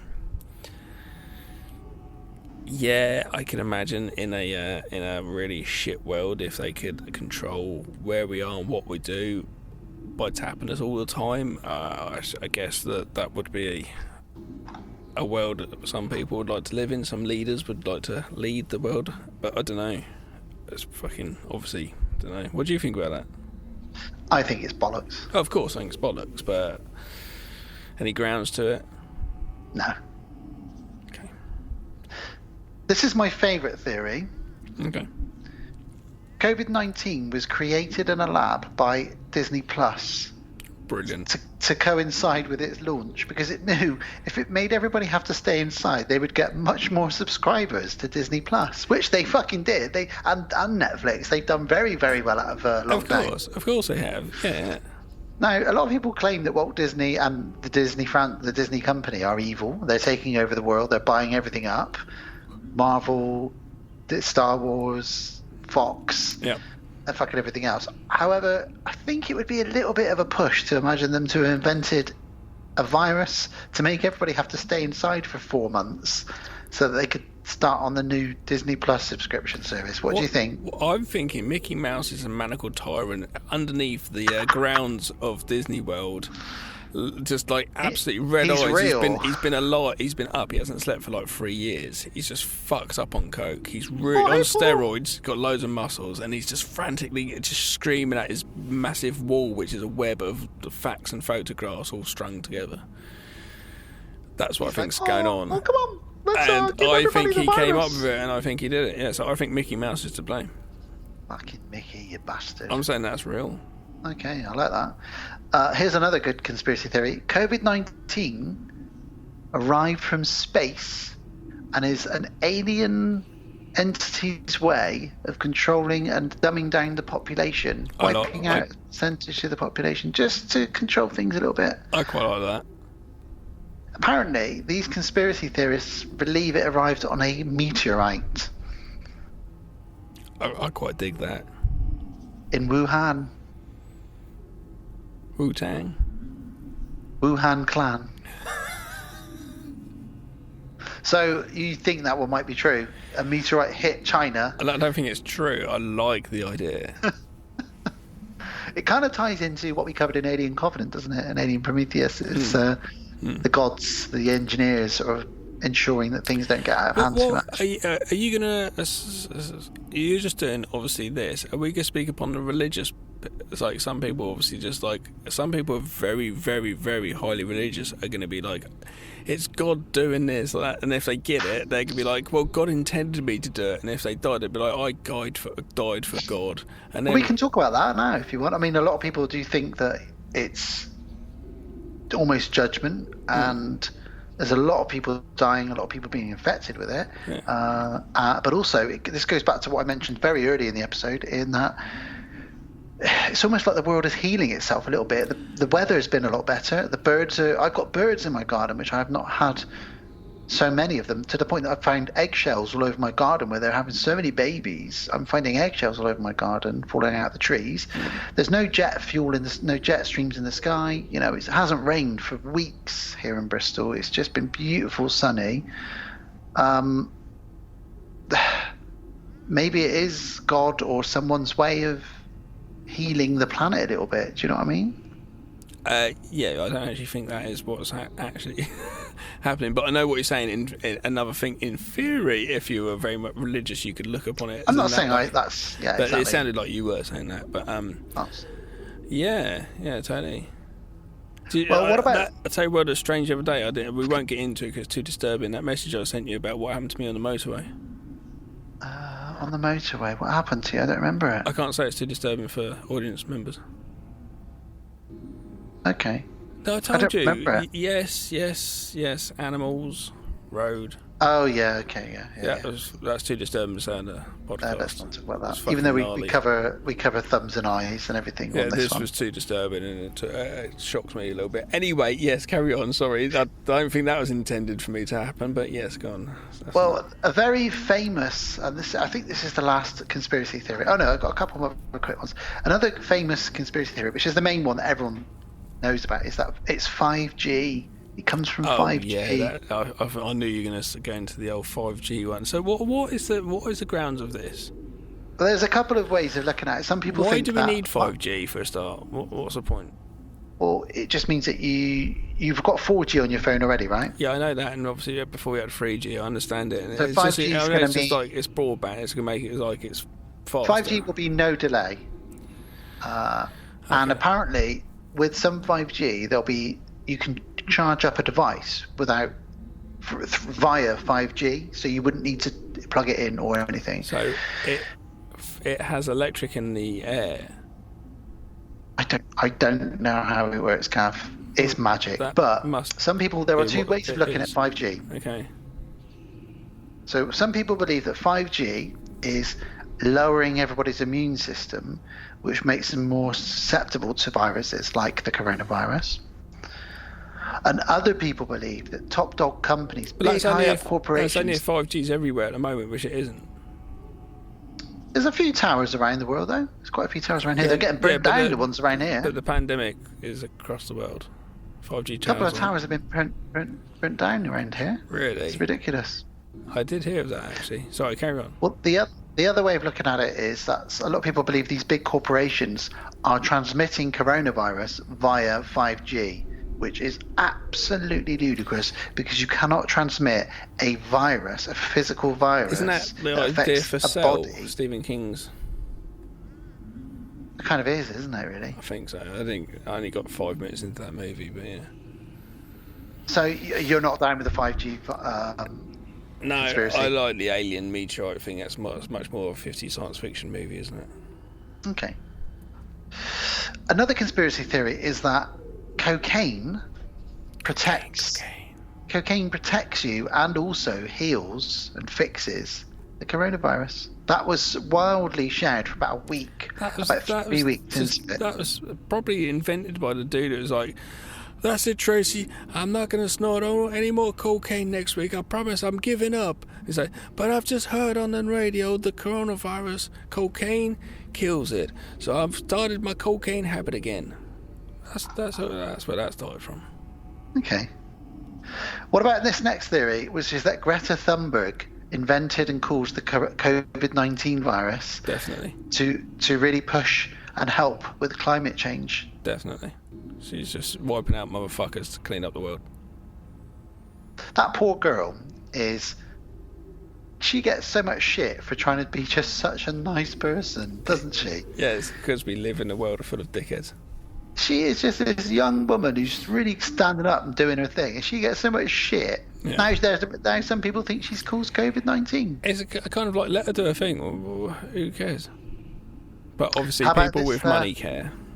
Next conspiracy theory is that COVID-19 is a marketing scheme by companies who sell hand sanitizer, toilet roll, and other products that are sought after. Almost like Carry On at your convenience, but they changed it to the toilet shop was like, "I've got no idea." Toilet roll factory was like, "Oh dear, I've come up with this, Barry. What is it, Frank? It's a thing I call a virus. I'm gonna call it the coronavirus. Look, give it to Bob over there and see. Look, now he's got. Oh, look, that's it. Everyone's gonna need more toilet roll, aren't they?" So Frank and Bob and Bill, they all did that. And the final one, before we move on to the role play part of this section, is that in Russia, a picture went out of a lion in the street, and the Russian government have released 500 lions onto its streets to ensure people stay inside during the pandemic. That's amazing. That's absolute fucking nonsense. I wish that was true. I wish that was true. That'd be so cool. Like staying. Look, we're telling you. Only in Russia, but we're telling you, you stay in. Look, I told you, you're not staying in. Right, we're going to put lions lying all over the street, just sleeping, yawning. You go outside, they're eating you. What are you going to do? Okay, go on, test you now. Only in Russia they'd put lions on the street, but that'd be amazing. So out of those conspiracy theories, you're leaning more into aliens on a meteorite. Yeah, not Stephen King comes along and turns into the grass man after touching it. Geordie. My favourite conspiracy is the Disney Plus one. That's a good one with Mickey, I reckon. Because it did hit the same week Disney Plus launched in the UK. I know, it was quite funny. Diabolical Tyrant of Mickey. What do you mean I've got to stay inside for 4 months? Oh, that's going to be insane. Oh, Disney Plus? Oh, okay, hang on a minute. Every Star Wars movie, every Marvel movie, hang on a minute. All the Simpsons episodes, hang on a second. I'm staying in. It's got to admit, I went through a list of like some of the Star Wars, but like, it's not really interesting me at all. My kids are probably into it, but yeah, it's Disney. Right, well, let's move into the roleplay part of this section, Gav. Now, I'd like you to be... Let's pretend, for this roleplay, I'm a scientist. Okay? I forgot about this roleplay. Actually, I had to think then, what are you on about? Yeah, okay. And I have got some cures. You're a scientist. I'm a scientist, and what's you're my your guinea name? pig. I'm Dr. Bone. And what's your backstory? I am a scientist who's escaped from a mental institute in Slovakia. But you're pretending to be a scientist. I don't know that, though. I've just walked in and you're already just wearing walked in. Okay, so who am I? So I've got Who am I? list. You are Gavin the guinea pig. Guinea pig Gav. So I'm just playing myself in this roleplay. You're just yourself. And you are my guinea pig because I've got some cures here. So should I walk in? If you want, yeah, we can do that. Should I sit down as well? Hang on. Oh God, he's really taking this quite. Hello, welcome. Hello, so Dr. Bone. You've got the coronavirus, haven't you? Yes, I have. So I have some cures which may cure this. These are cures that have been listed from around the world, and we're going to try them on you and see if any of them work. Okay. Okay, thank you. You got to tell if you don't want to do the My cure. acting's really wooden, isn't it? Sorry. You can tell me if you don't want to do these, try these cures, but I want to explain them to you anyway. No, please try them on me. Okay. Well, this is the first cure. There's an Iranian cleric that thinks if you rub your anus with essential oils every night. You're straight in there with the anus, aren't you? First thing. Go on then. So you've got to apply essential oils and violet onto your anus every night time on cotton wool, and this will cure the coronavirus. Would you like to try this? What am I putting on my bumhole? Essential oils and violet oil. Well, I'm just oiling my bum. Oiling your butt up. How about a bit of ice cream? You happy with that? Do you want to try that? Okay. Give us the oil then. Okay. How far do we go with this role play? Let's stop there. Let's move on to the next one. Thank you. Okay. Okay. In India, I'm going to try this next one on you. In India, they believe that cow urine is an ideal solution to the spread of coronavirus. It's all bums and willies, isn't it? Right. Okay. So what we do is we spray you in the face with cow urine. Why can't it be on my feet? And this is a theory in India that this cures the coronavirus. Do you want to try this? How do they spray it? We bottle it up and we spray it out into your face. What? Shake it up? Like a little Do they carbonate? like a deodorant. There we go. You like that? I was just wondering how it sprays into my face so well. But okay, yeah. So cow's wee sprayed in my face. Yep. All right. Well, while we're in India, there's another one that we could try. Apparently, this is the cure. This is the number one cure. Yoga. This will cure the coronavirus. So stand on your head, Gav, for 10 minutes. You won't have the virus anymore. Do you think that'll work? No, well, I did yoga over the course of it. I didn't have it though, so I guess I don't know. So maybe it does work because I did do some yoga. I don't think that one's going to work. No. Well, there's a third Indian cure that I think you'll quite like, actually. So we dry out some cow poo. We dry it out nicely. What is it with all the stuff from the undercarriage? And then you eat the poo. This is just someone trying to take the piss, aren't they? Well, hang on a minute. They think in India, well, they don't think, not everybody, but somebody in India thinks that if you dry out the cow poo and you eat it like a nice crispy brown cookie, this will cure you. I mean, do you not want to try it? No? Not really, no. Especially as I've got wee in my face and my bumhole's all oiled up. Okay. Well, there is another cure which links into a theory that I didn't mention during the theory section, which is that coronavirus was sort of brought into humans by vampires. And the reason for this, the reason that we know this is true, is because garlic, not only does garlic fight vampires and cure vampires, but it also cures the coronavirus, Gav. This has been proven, apparently, according to someone. Garlic. Do you want to ingest some garlic and see if that cures not only coronavirus, but vampires? I did see a thing saying weed did as well. Someone said weed that cures coronavirus, but I think these are just people who just want these things to cure the virus. Well, that's kind of it for the cures. It doesn't sound like you're very keen on trying any of those, really. Not really, no. Well, I thought you might have told me some of the crazier things that have happened since coronavirus. Well, the only one that I will finish up on then is what happened in Valencia in Spain. What? Whereby there was a brothel in Spain, and one of the ladies who worked there had the coronavirus. And within a couple of weeks, 119 people had the coronavirus because she'd serviced them, shall we say. Wow, but that's not as bad though, isn't it? You see how easy it could travel though? That is bad, isn't it? And Spain so far has got it did have one of the highest rates of infection, and I think a lot of it just came from this one brothel. We were going to say, I told you about that, that is quite, I don't want to laugh and say humorous, but we were going to say about that in Russia, the 3 people in the hospital that complained about not appropriate PPE, then they somehow all in the same week or 2 weeks fell out of the window. I don't know if they died. Whether they got pushed by the Russian government. They all fell out and they couldn't operate anymore or do whatever they're doing because they're pushed out of windows because all 3 of them complained about the lack of PPE in Russia. That's kind of a bit like, that's so sketchy. Come on, they fell out of windows. What's going on with windows? There's more chance of that than there are lions roaming the street in Russia, I feel. Yeah, but maybe they fell out of the windows and the lions were at the bottom. Oh, one other thing, actually, which has just hit me off the cuff. In Gloucester, about 3 days ago, which is just up the road from me, 2 women were walking, hiking, and they spotted a big cat, a big black puma or panther.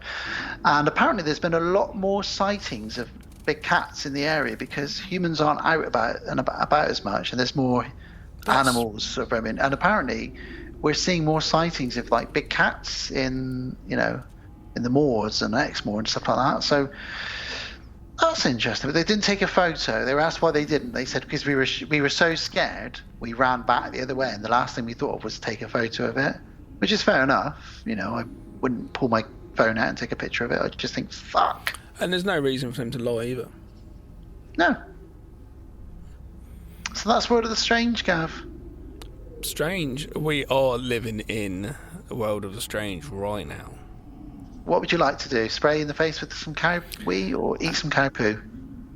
Is that my only choices? Yeah. Or I can rub your anus with essential oils. You pick. Well, I'm going to pick that one. But why did you have to do it? Why can't I just rub that myself? I need to apply it as the doctor. So that's my choices? Yeah. And I don't apply it with my fingers either. What do you apply with? A hot... Oh, dude. Tell you what, the other day I threw this one at Sarah. This is quite dark, okay? Oh, God, hang on a minute. Would you rather give Jimmy Savile a bath or... Oh, God. Suck off the dude that had his knob chopped off and sewn back on? His surname's something Bobbitt. I'd suck off Bobbitt. Would you? Yeah. That was pretty quick coming to that conclusion. I wouldn't want to go near Jimmy Savile. He's a dirty old perv. At least John Wayne Bobbitt's now a porn star. Okay. Crack on, I'd suck him right off. I'd suck it off. I don't know what it looks like though. It must be a bit Frankenstein mangled. I'd suck it off and they'd have to sew it back on again. That's how good I am. Like a... Should we get out of here? Chipolata. Yeah, alright. Bill, quickly. What's it look like anyway? Oh, sorry, Bill. That's all the time we've got for this week on World of the Strange. Next week, though, give me Ira. Hairless pets. Weird. Hello, we're back again, you lovely people. I'm glad that you've enjoyed our infected, insatiable, insexually... incredible episode. Yep. Yep. Well done. Yes, that was episode 90. Well done for talking, 90s. We visited 1990. That was fun, and we covered some great films which we've wanted to cover for ages. Do apologise to anybody if you feel that it was a little bit distasteful for us to cover 28 days later and 28 weeks later. And most of the people listening to this are fans of horror movies. I actually don't think that they are going to be that bothered. Yeah, I don't think they are either. But yeah, real good fun. Great movies. Deserve to be talked about. So I'm glad we finally got to cover them. So there we go. Let's talk about what's coming up next, Gav. Are you excited? Because episode 91, we are going to be... We're back in sort of where we wanted to be, aren't we? Because we've managed to be able to get we've some banged out a few episodes. Yeah, we've really caught back up. Yeah. So episode 91, we are going to be visiting Creepshow and Creepshow 2, which is going to be so much fun. I can't wait to talk about those movies. Some great catchphrases, actors, effects, writers and directors involved in those movies. Episode 92 will be our cannibal episode. Finally, we'll be getting around to Ravenous and Cannibal Holocaust as well, which is going to be a difficult watch, Gav, isn't it? Interesting watch. And we talked about UFOs recently, which has meant Gav is very excited and wants to talk UFOs. So episode 93, we have bumped up our UFO episode. So we're going to be doing Fire in the Sky from 1993, but also 2009's The Fourth Kind, which is a very scary UFO movie. In my collection, I remember it being quite good. Don't remember much of it. Mia blah blah blah. Exactly. From Resident Evil, isn't it? So what's that, 94? 93. 93. 91, 92, 93. Oh yeah, so what's 91, sorry? Creepshow 1 and 2. 92 is the... Ravenous Cannibal Holocaust. 93. Fire in the Sky for the... Have I lost my mind? What's going on here? Nah, it's just me. Oh, wicked. Okay, there we go. Recap. So yeah, did you enjoy that episode? Yeah, it's nice to go back and check out those films. And they're, God, it feels like they only came out a few years ago, but 18 years ago that first one came out. That's crazy, isn't it? Really? Yeah. I still feel like the 90s was only about 10 years ago. But yeah, it's scary, isn't it? It's very scary. Just life, my friend. It is indeed. It is indeed. Well, my next big birthday bash. Same for you. 50th. It's a bit weird, isn't it? How do you feel about that? Yeah, I feel like I probably should have achieved more things in life, but yes. Do you think we would have finished? We would have got up to episode 100 by the time we both hit 50? Yeah, I think so. Do you think we'll still be podcasting? Do you think we're still doing the podcast? Do you think we will? I hope so. We'll be on. God, how many years would have been doing it then? But it's our 7th year coming up now. And this Christmas it'll be 7 years. It's crazy. Crazy times. Well, shall we do a little bit of admin before we wrap up? Well, it seems a very appropriate time to go into it. A nice little, lovely segue bridge there. Go for it. Okie dokie. Well, as always, the podcast on Haunted Hill is a proud member of Legion Podcasts. You can find information on Legion Podcasts as well as links to all the shows on legionpodcasts.com. You can also find them on the Legion Podcast Facebook page.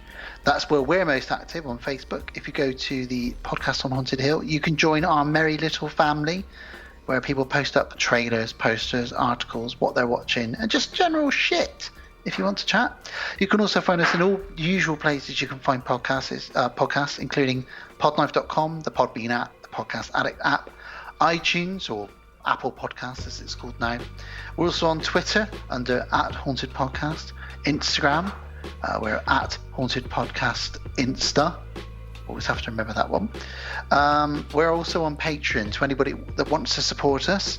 We now have 3 patrons. We've moved up from 2 to 3. So as always, thank you to our patrons. That's RJ McCready, Lemiao, and Kate Pollock. So thank you guys so much for being patrons. And guys, if you want to join our Patreon, even if it's just £1 a month, it all really helps. We're also on Spotify. We're also on YouTube. And also, we want to mention, we talk about Deadbolt Films quite a lot, which is our little film production crew family. Deadbolt Films has a website, deadboltfilms.com. You can find us on there. Links to all of the features and shorts are on there. We're also on YouTube, Instagram and Twitter. Just go wild, search for Deadbolt Films. You will find out more about us. Got lots of exciting upcoming projects and lots of stuff that's already in the can. You saw that little isolation short we did? Did indeed. We have, that was fucking good, and I'm hoping to get involved in a bit more of that soon as well. Yeah, well, we are thinking that, and like I say, Tom's working with an artist at the moment to do like a little folk horror comic, which I think is sort of going to be a Deadbolt thing as well. So it's kind of cool, you know. That's really cool. Really new cool. Website as well, and the website has a page dedicated to the podcast on Haunted Hill on the website as well. And we love horror films and films generally, which is why we do this podcast, which is why it's great that we also have Deadbolt films on just to make stuff, because it's fun to create things, isn't it? Creative minds. There's a load of us that do it now, so it's quite fun. It's fun time, big family. It's nice just to make stuff, though, to be honest with you. Especially now, though, the film industry, we don't know what's going to happen with this. I was reading an article the other day that said we're going to go back to the kind of 70s where you're going to get a lot of undersea and in space movies, because the isolation factor, you can't film properly. Yeah, and people are bored of, just no one wants to talk about isolation of the coronavirus or being on Earth anymore. So we'll get stuff like a lot of the early just a lot of 70s stuff like Alien and all those movies that were set in space. And then you get stuff underwater. Another way is it forces people to be creative. Yeah. Sorry, you didn't do the rest of your thing. You didn't do the old other thing. Did you do all your stuff? You didn't do the patrons and that, did you? I did. Did you do all of it? I'm just totally not listening to you. Because I mentioned that we had a third new patron, Kate Pollock. And I am very thankful for you, Kate, and the other patrons. Sorry, I do tend to ignore Dan. It's weird. I'm trying to do a podcast the problem with him, is, guys, and I'll be genuine now, is what's happened is my wife walked by in the background and Gav got very distracted by sticking his tongue out at her. She stuck her tongue out to me first. I did rate her first, but she stuck her tongue out first, so I didn't have to stick my tongue back. But as always, I remain the professional. That's why I'm the only one. I'm the only one wearing a fucking shirt during this podcast. So that is true. I'm not even. Yeah. But that's why she's waving and sticking her tongue out to me, because Alice is wearing a shirt, by the way. Alice is wearing a shirt. Yeah, I'm not. Yeah. So there we go. So that was episode 90. I'm excited for the Creep Show episode coming up soon. Hope you guys enjoyed that. Hope you guys are enjoying. Well, that's good. All of the episodes we're banging out. On the UK release of the Creep Show, I said this before on another episode, DVD release, there's a full feature documentary making of, which is quite cool. So I'm going to watch that again for it, just for the notes and things. It's quite a fun. It goes back to all the actors talking about when they did the Creep Show, because you obviously got all those people, and there's so many different actors in Creep Show. It's quite funny. And I picked up the Creep Show 1 soundtrack for free when we went to Fright Fest. I was given it for free a couple of years ago with you, so that's cool. I did listen to that a lot. Sarah her copy, my copy. It's a good soundtrack. So yeah, looking forward to doing that next. So yeah, guys, hope you're all staying safe. Hope you're all enjoying the episodes and whatever else you're doing, whether it's listening to millions of podcasts, watching films, playing chess with your dog, or gardening, or just wanking yourself into oblivion, really. Whatever it is, we hope you stay safe and well, really. Oil on the bumhole, anything, Put oil on your bumhole. That is a good cure. Eat some cow poo. So there we go. So it's a good night from Hawkeye, to think then. Good night from Jimmy Savile in the bath. Yeah. And it's a good night from... Yep. It's a good night from an Indian gentleman trying to get me to eat some cow dung. Indeed. Stay safe, everybody. Oh, it's a good night from you. It's a good night from you. Thank you very much. But yeah, stay safe, everybody, in this isolation. I hope we at least brought you a couple of hours of entertainment for your little lovely holes. Ear holes he's referring to, of course. Yes, we'll see you all very soon for episode 91. Until then, oil up your bumhole. Brilliant. Thank you for listening to the podcast on Haunted Hill. We will be back again real soon.